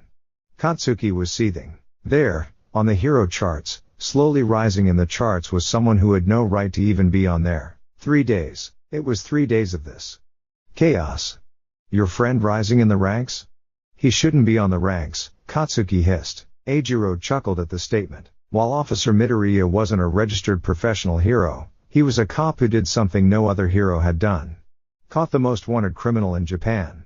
And the public knew it. Overnight, someone had entered him as a joke on the hero popularity polls. Normally, a joke vote would have been removed rather quickly. But this time, it wasn't. Maybe the Hero Commission was endorsing this heroic officer by letting them remain on the polls. Maybe it was the IT guy's day off. Either way, there was no denying the Muzatafu Major's popularity, or whatever he was being called. There was now an online debate on Twitter of what title the hero of the hour should be named since none was released. And this miracle officer, in all the insane glory, had not 1, not 2, but 10 different names climbing the hero popularity board, 3 of which were nipping at the heels of Katsuki, meaning that if they could just agree on a darn name, then Katsuki would be surpassed by a police officer. It was something that the graduating class had all been thoroughly amused by. Maybe Eijiro should ask for the officer's autograph since he had already surpassed his own ranking. After all, he had given an autograph to the officer earlier. Maybe he'd be okay giving one out? Or maybe one for each of his names. Well, now he needed a notebook to try and get the names. Even if it was a bust, it was something funny to try. Oh, he wondered if he could get his past classmates to join in on it. Mind flayer, please stop pouting. It kind of ruins your serious motif, Izuku casually commented as he prepared to head out on his patrol. I'm not pouting. I'm brooding. Well, you don't have to brood about me doing my job. I'm not. I'm brooding over dealing with people today. Don't you normally work at night? I was requested for potential crowd control. The Hero Commission thinks there will be a crowd near here? Mind Flayer looked at Izuku like he was an idiot. Izuku ignored the look and continued to mutter, I guess that makes sense. Given that there was a breakout here, people would be concerned and wanting to make complaints about how it was handled, and with that comes the media which will inflate it. But why would they wait for a few days? Unless there was some other event that occurred during my required leave. If something did, it would have been something mind-blowing, but not enough that it would have had me called back into work, so nothing dangerous. But what could that possibly be? Oh, you poor naive shorty, Mind Flayer commented as he patted Izuku's curly-haired head. Izuku looked at him with wide eyes. What? Histoshi, what do you mean? Hitoshi. Son, stop messing with Officer Midoriya. He's got enough on his plate to deal with. Right. So, meter maid? Oh sweet God, no. You aren't going to be a meter maid for another year after what happened. You're going to be on patrol with Officer Baki. Mind Flayer will be with you in case things get sticky. Do you really think things will take a turn for the worse? Izuku asked, his face hardening with determination. Chief Shinso gave this awkward and ghastly smile that summed up rather nicely as one that had seen things. I have a hunch. And well, Izuku had to trust his chief. Even if the smile in his direction was unsettling. Oh okay. Let's get going, curly cop, Officer Baki spoke up, standing by the door, and don't forget your hat. Izuku smiled at his fellow cop and slipped his hat on his head, hiding most of his curly hair. He quickly went to the door, ready to help society in the best way he knew how. Meanwhile, Mind Flayer looked over at his dad. I'm sorry he's so oblivious. It's for the best. No need to give him a panic attack before his shift. We're trying to keep the media at bay, but I have a feeling that Izuku will run into them today. That's why he's with a partner. Baki is the best with the media. But just in case. Yeah Dad, I'm on it. Can't let the media hounds cause too much chaos. Toga, what did you do? So you know that reporter you really don't like Shigi? Call me that again and I'll. Well, Toga interrupted, pulling a vial of blood from her sleeve. I may have incapacitated her. Go on. Toga smiled deviously. I'm going to be on air for her. Really be her. I see, ⴅⴜ's voice broke in from the shadows. Then there is a message, I'd like you to report on. Toga tilted her head, her smile slightly more unhinged at attention. Oh? What is it? Something that any reporter would like to get their hands on right now. Who wouldn't want to know the identity of the cop who brought me in? Shigaraki's lips peeled back in a dark and painful smile. Clearly, his sensei was the smartest man on the planet. Master, you shouldn't be working the fryer. Please let me do it. No. It's fine. One should understand the business they're entering. Both inside and out, he commented as he grabbed donut batter, preparing to make mini sugared donuts in the fryer. His large I'm not old, I'm well-seasoned apron covered in flour and batter did nothing to detract from his usual intimidating and inspiring majesty. Yes. He was truly the smartest man on the planet. Hello, this is ᴜᴜ, reporting with this breaking news. Toga kept a level of professionalism she knew that the reporter carried. Not one of the woman's co-workers even noticed a difference between her and the woman. Truly she had flawlessly become ᴜᴜ. The identity of the arresting officer of the Scourge of Camino has just been identified, she said, a small amount of glee in her tone. She knew that the image that had been given to her by said Scourge of Camino, ⴜⴜ, would appear next to her face. Officer Midoriya of the Muzutafu precinct arrested ⴜⴜ, having run into him on a routine route as a meter maid. This young, heroic officer seems to have been issuing a ticket when the Scourge arrived. Little is known about the entire interaction, but as you can see on this video, she continued, knowing the video that had views in the millions was brought up, he was able to arrest the Scourge with absolutely no collateral damage. A paragon of safety and justice in this day and age that we should all be proud of. This is ᴜᴜ from Channel 7 and you all saw it here first. Stay tuned for more updates. And we're clear, someone yelled. Himiko kept in character and dropped her smile. Wow ᴜᴜ, how'd you find out about the cop's identity? No one at the station has been willing to say anything regarding who did the arrest. Oh just some good old-fashioned investigative journalism. And knowing the criminal organization whose leader had been arrested and subsequently escaped helped too. Well, you really outdid yourself this time. We haven't had the first grab at a scoop in a while. Those at Channel 2 can suck it. Should she take blood from another reporter? Considering ᴜᴜ was still alive and would probably do all she could to prevent Toga from taking her blood again, it would probably be for the best. Shame. It was fun being her on camera. Well, I should get going. I'm missing my mid-morning nap to bring in this scoop. Oh, alright. The woman's infamous sleeping habit was useful too. All the naps she could want with no repercussions. For now, she was using it to slip away. It's a pretty quiet day, Izuku said quietly as Officer Baki sipped his coffee. Yeah. But it's hard to top the excitement of your first day, huh? Can we please not talk about it? Sure, Matsuda will tell me the details later, Baki admitted. You think those reporters Mind Flayer convinced to leave will be back when we return? Izuku pondered aloud. If they are, then I'll make them leave again. That's simple. Reporters can't keep their mouths shut. Occupational hazard. He's right Baki spoke up to assure Izuku. Don't worry, we're not going to let the big bad reporters get to you on our watch. Izuku just blinked at Baki's assurance. Why would they want to talk to me? Oh. Is it because what happened at the station involving? Exactly. But I wasn't there when he escaped. Mind Flayer snorted at the response. Oh, how he cared for this perfectly naive officer. If it were anyone else who made the arrest, Izuku would have been all over them asking for every single detail of the event. Was he in denial that people would be interested in what happened? Or was he just trying to block it all out? You do you and let us deal with the media Midoriya. But that wouldn't be fair to you guys Izuku, Officer Baki stopped him. You have no media training. You will leave it to us so long as you can alright? But alright? Okay, good boy. Now that is settled, is this what you do all day? Nah. Sometimes we do paperwork. Sometimes we eat donuts. Mind Flayer snorted. What is it with cops and donuts? Well, during the mid-20th century, police departments started covering their beats by car instead of by foot. During the graveyard shift, donut shops were convenient late-night spots to fill out paperwork, drink coffee, park a cruiser, and make an emergency phone call. A reciprocal relationship was born. The donut shops felt protected with the police on their premises, and officers enjoyed having a place to refuel. Some small-town donut shops kept special desks for police officers. Other kitchens developed such strong alliances with local law enforcement that top officers warned cops against accepting the sweet treats for fear they'd appear biased. Soon, cops became synonymous with donuts, and popular culture immortalized the relationship. However, the relationship between donuts and our country's servicemen goes far deeper than the modern-day cop cliché. In World War I, Salvation Army volunteers served donuts to the soldiers on the front lines in France. In the 1920s, the Red Cross provided free donuts for veterans who were living abroad.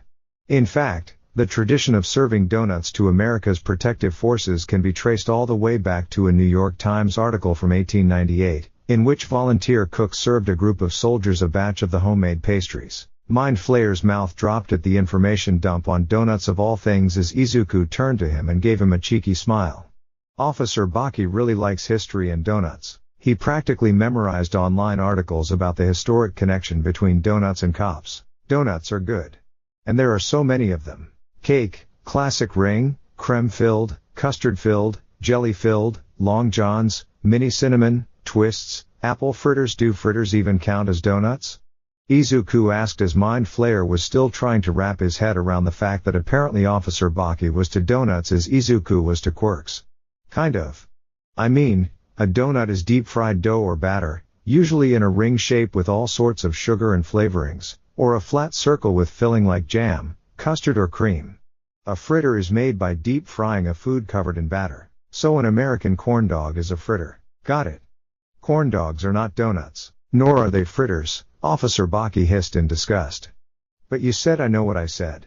But a corn dog is not a fritter. And sure as hell ain't a donut. The argument remains ᴜᴜ. If you continue this, I will toss you to the reporters and laugh at your misery. Okay.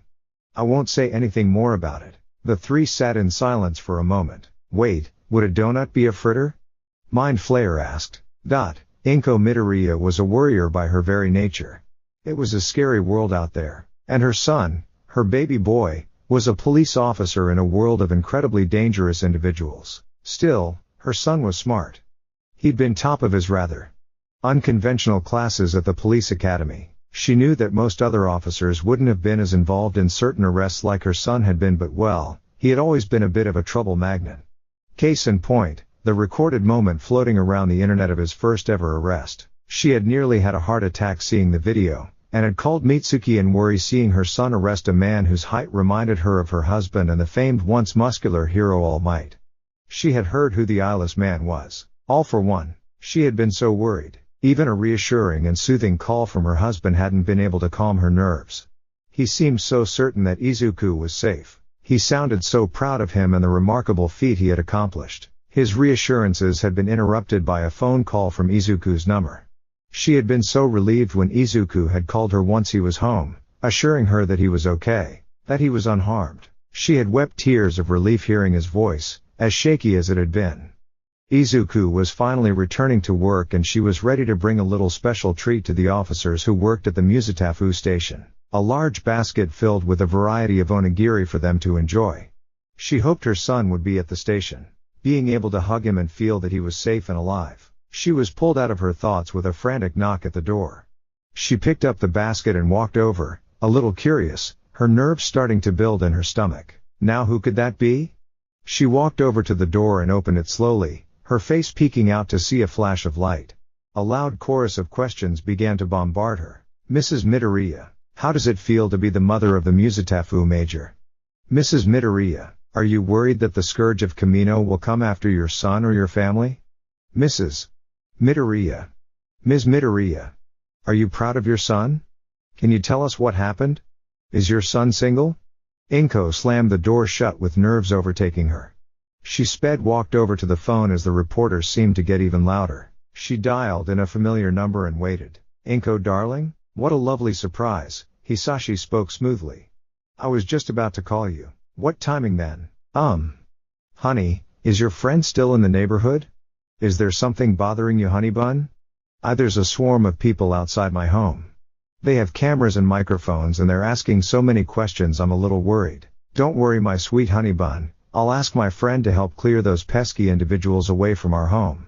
Why don't you put on those headphones I got for you for your birthday and listen to some music to relax? Just give it about half an hour and you'll be able to leave safely. You sound so certain. What can I say? My friend knows how to handle crowds. Thanks, sweetie pie. No problem. Go relax while I call up my friend. Alright, love you. I love you more. Not possible. I'll prove it as soon as I'm home. ᴘᴇ chuckled and hung up the phone. She followed her husband's suggestion and placed the headphones over her ears, unaware of what was going on outside her door, or the villain that appeared causing chaos that had enticed the reporters away. Izuku reacted faster than his partner, exiting the car just as fast as ᴅᴜᴛᴏ when they saw debris flying through the air. Izuku was half thankful that the chaos they were seeing was heading away from his mom's home. Oh boy. I'll go see what's going on, ᴅᴜᴛᴏ stated just as he began to run towards the chaos. Izuku reached for his walkie-talkie. This is Officer ᴜᴜ. We've got a situation. Debris flying, unknown source. ᴅᴜᴛᴏ is on the scene. Izuku recited the needed information. Copy that. Backup needed? Not sure yet. Understood. We've got Johnson on standby. Thanks. Izuku then slipped the walkie-talkie back into its holder. He then grabbed his favorite taser. With a hero on the scene, statistically it was safer to use the taser than it was to use a gun. Not that Izuku minded. Guns had a reputation to be a rather final weapon if used. Not always, but often enough. He heard Officer Baki get out of the car with a sigh. Let's get the civilians backed up. There aren't a ton of heroes in the area to do it. Wait, really? Izuku and Baki began to run, still keeping the somewhat casual conversation. Something about notoriously low crime rates here. No, I understand that. But with what happened bureaucrats ᴜᴜ, they move so slow. Izuku didn't have anything to say about that. He knew a lot about heroes, but the inner workings of their patrols and schedules was not one of them. So maybe Baki was right. It was something to look at later. First, they had to secure the area. The two split, Officer Baki sprinting in the direction the chaos was heading towards to try and cut it off, Izuku towards where it was coming from to prevent any civilian from getting too close and potentially hurting themselves. It wasn't perfect, but they would do their job and save as many people as they could. Izuku quickly grabbed his station-issued Hatsum-incorporated trademarked instant barrier for deployment. It looked like a tape measure, but by pulling the tape, the item would inflate about 3 feet high and latch onto the ground, creating a clearly defined barrier people were not to cross. He knew Officer Baki was doing the same thing on his end. Hey! Officer, can you tell us what is going on? Someone yelled. Izuku lifted his head from his inflating tool and looked at the crowd he had blocked off from the chaos of the hero and villain battle just behind him. Many of them, if not all of them, were reporters, mics and cameras in hand, each determined to get information on what was going on. He knew how exciting it could be to know what was going on. He had snuck off to watch hero fights as a kid after all. We don't have any information at this time, he said as calmly as he could. As rehearsed as the phrase was, it was a commonly used one. He felt a wave of heat behind him and turned his head to the fight, seeing ᴅᴜᴛᴏ dodging the scarred flame villain known as ᴱᴇᴜ. Highly dangerous. High-profile villain. His feet moved faster than his head as he ran towards the conflict, taser in hand. If he could just distract the fiery villain long enough for him to forget which hero he was fighting, they could end this without more needless destruction. He didn't think about anything other than helping his friend. He saw ᴅᴜᴛᴏ goading ᴱᴇᴜ, who merely kept casually catching things on fire. Odd. He normally caused a lot more destruction than this. More focus too. Weird. He would ponder that later. First, they needed to detain him. Freeze, Izuku yelled as he continued forward, turning his taser on. Officer ᴜᴜ. Don't. Officer Baki called out, pulling his own issued taser out. ᴜᴜ? The villain ᴱᴇᴜ said softly, a surprised tone in his voice. Does the officer scare you, Crispy? ᴅᴜᴛᴏ goaded. Anything could have happened. He could have responded, and trapped in ᴅᴜᴛᴏ's mind control, he could have continued his chaos and burning objects in sight. He could have sent flames to light the rapidly, and questionably foolish, officers on fire. Heck, he could have shot flames at the reporters who were gathered at the edge of the barrier trying to record everything in the fight. What did happen was unexpected by all. ᴱᴇᴜ turned around to face the officers, his hands lifting. ᴜᴜ stumbled on some debris, making it harder to stop his run. The taser was out in his outstretched hand to try and help him keep his balance. ᴱᴇᴜ darted forward, his arms not on fire, but considered to still be highly dangerous. The theory was, ᴱᴇᴜ did not notice the taser in ᴜᴜ's hand as the sparking end made contact with his stomach. ʟ convulsed and fell to the ground. Izuku stood above him, slightly shocked as Officer Baki rushed to his side. While he was surprised at the odd moment, he didn't hesitate to cuff the fiery offender with station-issued quirk suppressant cuffs.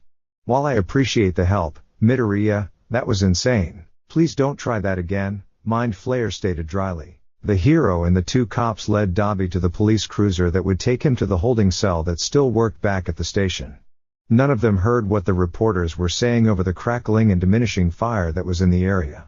And you've heard it here first. Officer Midoriya has been spotted not just apprehending, but saving a pro hero. What does this mean for the future of professional heroes and police officers? We'll keep you updated on all the events. Tune in next time for more regarding this surge in high-end police work. This is Kobayashi Kentaro, signing off. Sensei, a police officer arrests ʟ.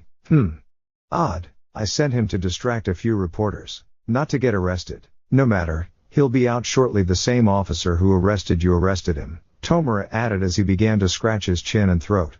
But not too shortly. We'll wait until he's in hero custody. No sense in ruining his son's hard work. He didn't know that ʟ would run into him. He was proud that he had warned ʟ about bringing harm to the officer that had arrested him. The last thing he wanted was for his little boy to be hurt from overzealous and emotionally unstable villains. Would it be a bad idea to construct a few nomas of similar mentality to Kurogiri to be captured by his son? No. That sounded like a good idea. They'd be the perfect amount of dangerous to others but safe for his son. Master. We have procured the location you requested, Kurogiri interrupted his thoughts. Good. Now, gather the equipment we'll need. I'll be looking over potential employees. After all, only the best and most subservient would be allowed to work in the donut shop. If only he could come up with a name for it. Alright, I'm only going to ask this once. You mean as many times as you need to? Who told the press about Midoriya? Chief Shinso demanded. No one spoke up. Everyone had seen, or at least heard the broadcast that had just been aired, the one that had outed Midoriya as the officer responsible for arresting All for One. A current PR disaster as news stations and civilians were calling the non-emergency line and inquiring about the heroic officer that had somehow done the impossible. Chief, it hurts. You think any of us would sell out the rookie? None of us want to see a fellow officer being harassed by the media, Officer Johnson defended. I know it's something that no one wants to admit to, Chief Shinso responded. Having one of our quirkless officers being in the spotlight so early in his career is a terrifying thought. You know how the media is with everything that is contrary to what they think. Amen to that. They have nothing to do with anything like God. Do not amen that. Amen. You all stop that. Drop it, Johnson. We've got bigger issues. You mean like what's on the news now? Matsuda, what are you talking about?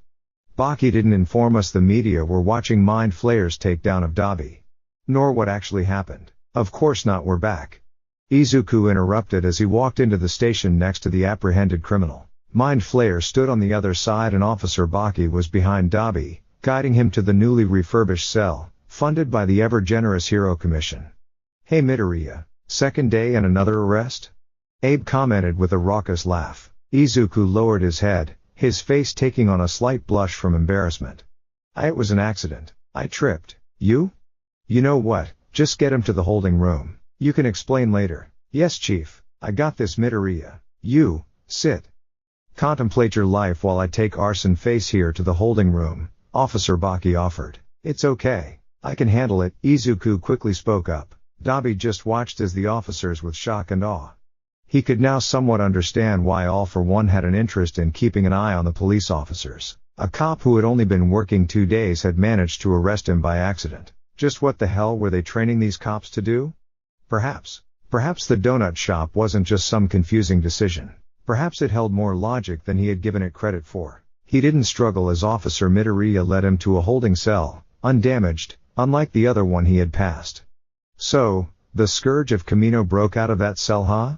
ʟ stated casually. I assumed there would have been more damage in his escape. He noticed how Officer Midoriya stiffened ever so slightly.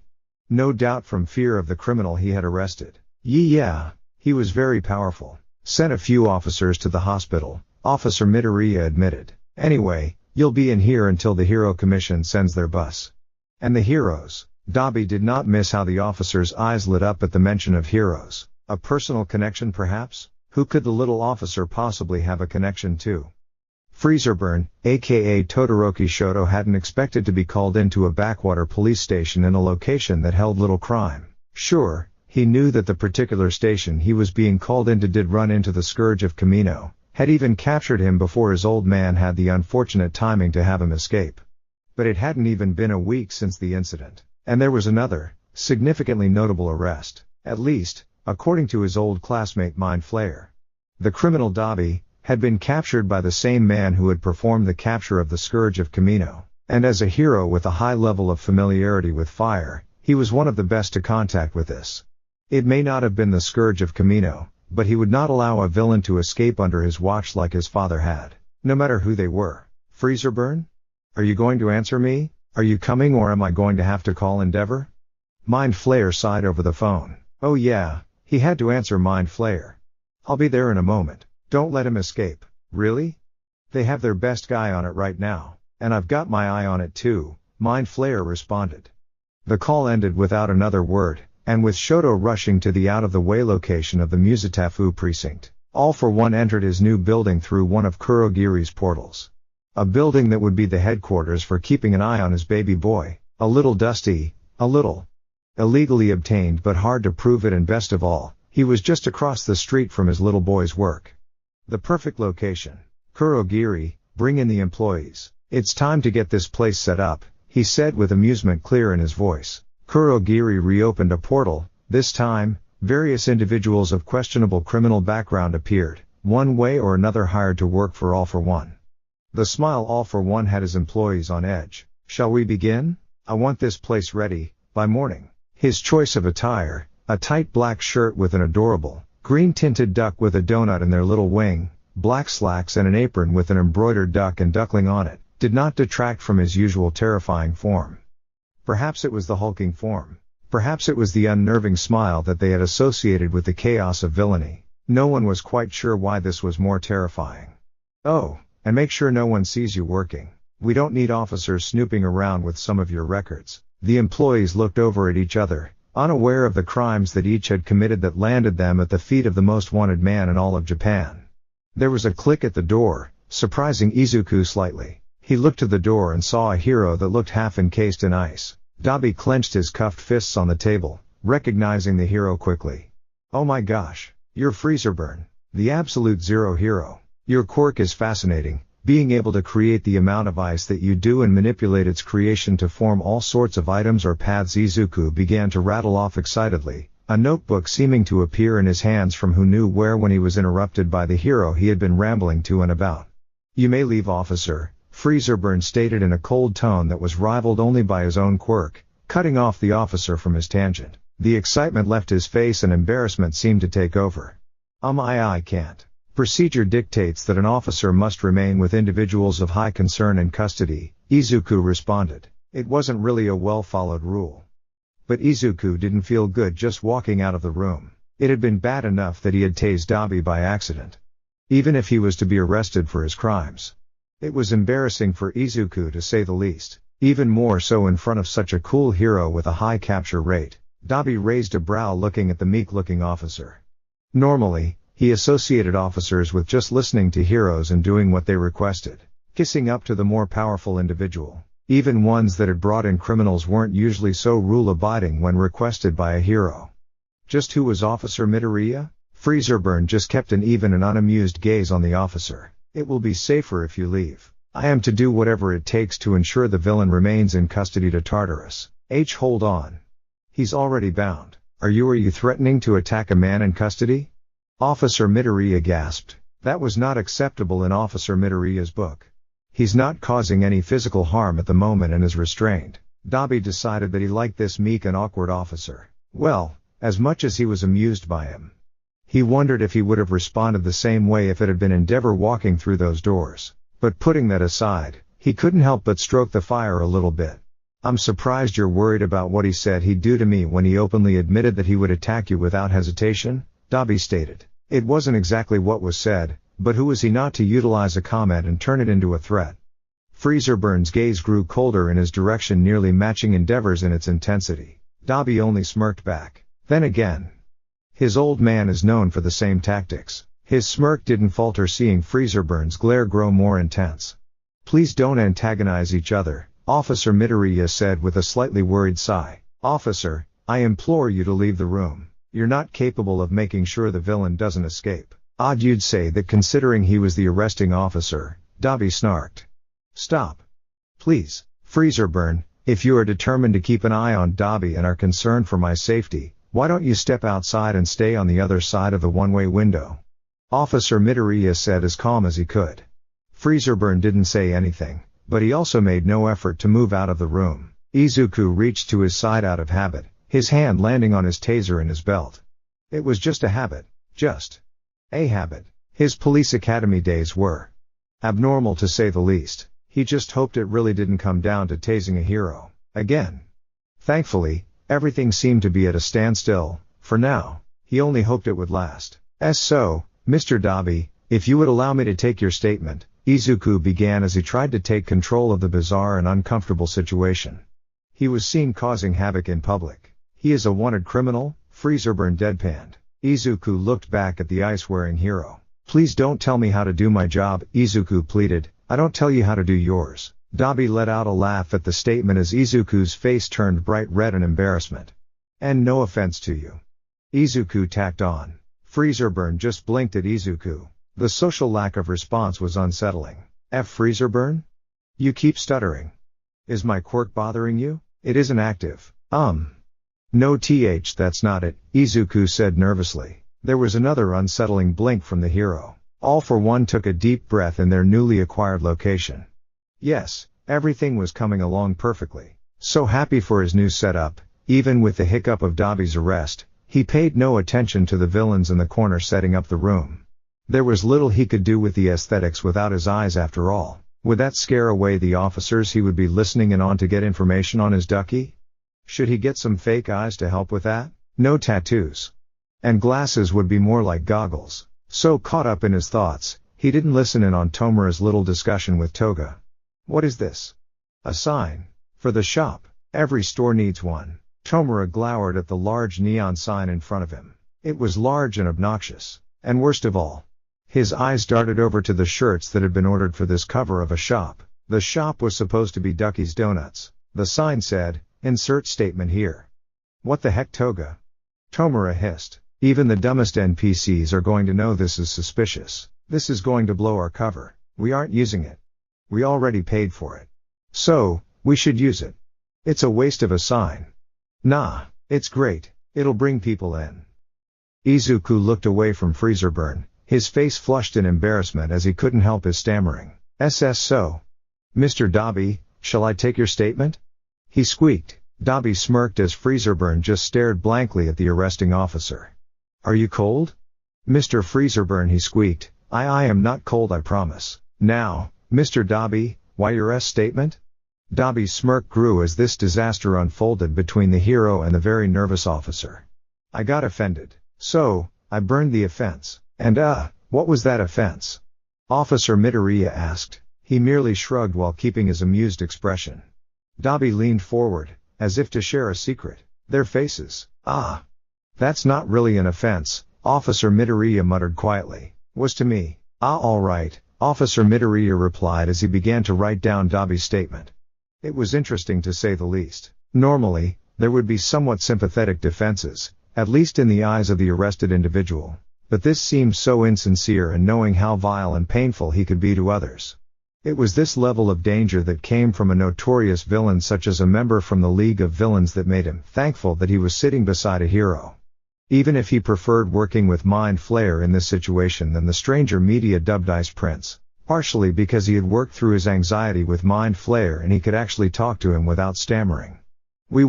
I'm going to have your statement processed and you'll be transferred once transport arrives. ᴘᴑ snorted as the officer's stammer had ᴅᴘᴛ checking a temperature monitor he had on his suit to make sure he wasn't making the room cold with his icy disdain for ᴘᴑ. ᴅᴘᴛ and I will be staying here until he is locked up. ᴅᴘᴛ, you can't stay in here alone with the detained individual. Cold eyes went to Officer ᴜᴘ. A silent challenge telling Officer ᴜᴘ he could leave. It's against the law. Officer ᴜᴘ explained. Not even an officer can come in alone without some safety measures. I can protect myself. That's not what I meant, he said weakly. It was to protect those in custody more so than anything. But with quirks it was just a better and safer practice. Usually. I am not leaving. Officer ᴜᴜ let out a pitiful whimper at the statement. He clearly wanted to finish his work from the surprise arrest. What? Afraid I'll burn down this little station? 괰 Just try it and see what happens, ᴅᴘᴛᴏ challenged. No. Let's not. ᴜᴜ panicked. He instinctively reached for his taser. Having a fire attempt in the station would be the second worst thing to happen, third worst thing to happen in the station after the escape of the scourge of Camino and the accidental arrest of a pro-hero acting like a senile old man for an undercover operation. He didn't want a fire to break out here. But it seemed the two were not going to back down from the perceived challenge. Let's all cool our heads. I can keep my cool. Sure you can. If you're anything like your daddy. There was a sharp cracking of ice that ᴜᴜ recognized from all the news footage and his hero chasing to know it was ᴅᴘᴛ ready to imprison ᴜᴜ in ice while he was detained. It would be illegal if he did so he made a quick decision. His hand tightened around his taser, and he thrust it into ᴅᴘᴛ's non-ice covered side. It was quick, it was no doubt painful as ᴅᴘᴛ slumped over in pain. A look of horror came to ᴜᴜ's face as he realized what he had done. I just tased ᴅᴘᴛ. He spoke in hushed disbelief. ᴜᴜ lost all composure and broke out in raucous laughter. As if it couldn't get any worse, the door opened with Officer Baki opening the door looking down at some paperwork. Okay, I just need you to sign. He looked up from the paperwork and saw the laughing villain, the downed hero, and the horrified Izuku holding his handy-dandy taser. Your best friend made another appearance, Officer ᴜᴜ, he asked in a dry tone. I didn't mean to. He was using his quirk and I panicked. Go take a breather, ᴜᴜ. Everything is recorded in here and I know you aren't the type to tase first and ask questions later. ᴜᴜ let out a wounded whine. I tased him. How am I supposed to get his autograph now? Go get some coffee, ᴜᴜ. And maybe a donut. Get me one with sprinkles. ᴜᴜ snarked. ᴜᴜ stood up and walked out of the room in a daze. Officer Baki took ᴜᴜ's seat and clicked his pen.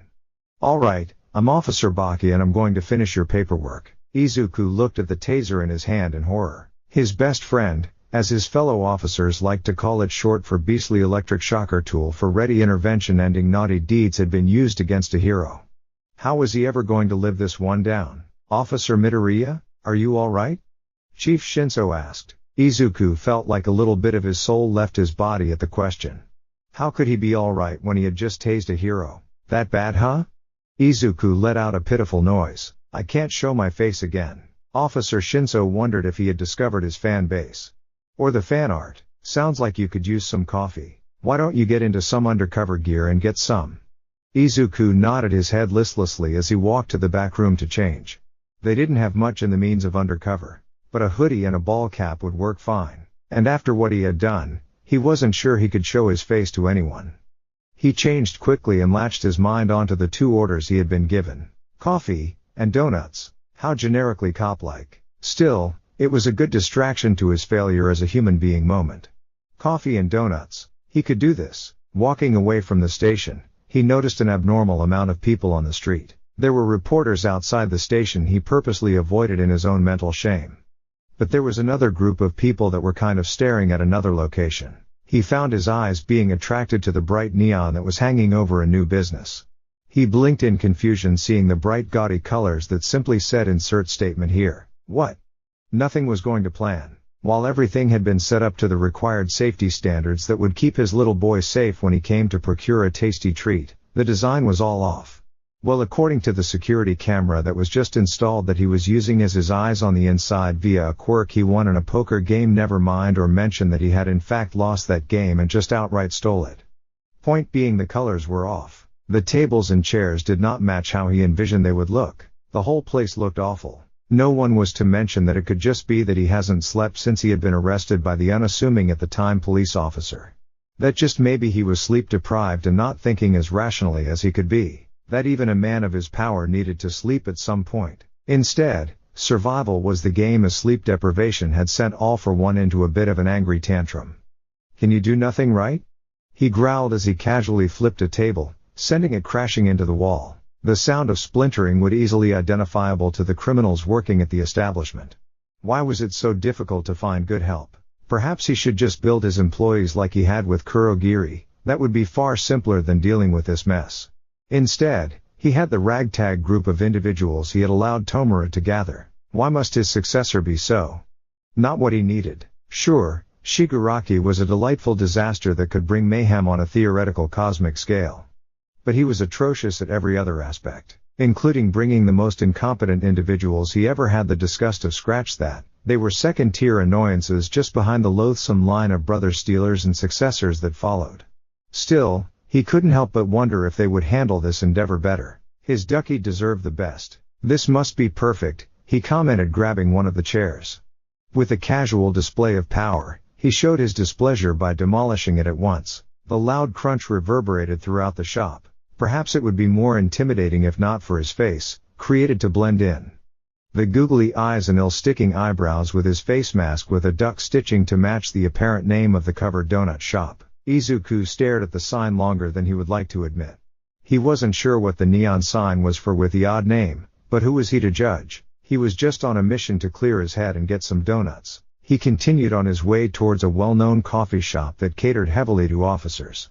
They would know the order that the officers often picked up for work. He kept his head down, his face mask on, his glasses hiding his eyes and a hat over his curly hair. Aw. I'm so jealous. How did you get art so fast? I commissioned. Oh god, he is so hot. Izuku wondered what hero they could be talking about. Or maybe a performer? He couldn't imagine commissioning someone to create something for someone with that kind of reaction if the person wasn't famous. Gosh, what I wouldn't give to fall into those arms. This novella is amazing. Call 110 for me anytime. He heard someone swoon. Just make sure Officer Dreamboat is the first responder. Izuku could feel his face heat up. What in the world were they even talking about? Did something happen? Was there a hero debut he didn't know about? Was there some new soap opera that he was unaware of? Who the heck was Officer Dreamboat? Nope. He had other things to worry about. And since nothing being technically illegal being discussed, he wasn't going to worry about it. Donuts. He was going to just focus on getting the donuts. I would walk into a scary alley if I could meet him, another commented. Izuku could understand that feeling even if he didn't know who they were talking about. He was certain when he was younger, he would have done the same thing to meet All Might. However, as an officer of the law, he felt the need to speak up. Please don't do that. Heroes work really hard, and no one wants to see you hurt butt out scrawny. Get lost, shorty. How rude. Izuku curled in on himself and retreated. Even as an officer, people could be so intimidating. And it wasn't like he was in uniform and expected to be strong at the moment. I'm sorry, but you shouldn't put yourself in danger for someone's attention, he responded. Some guys just don't get it. Izuku really didn't get it.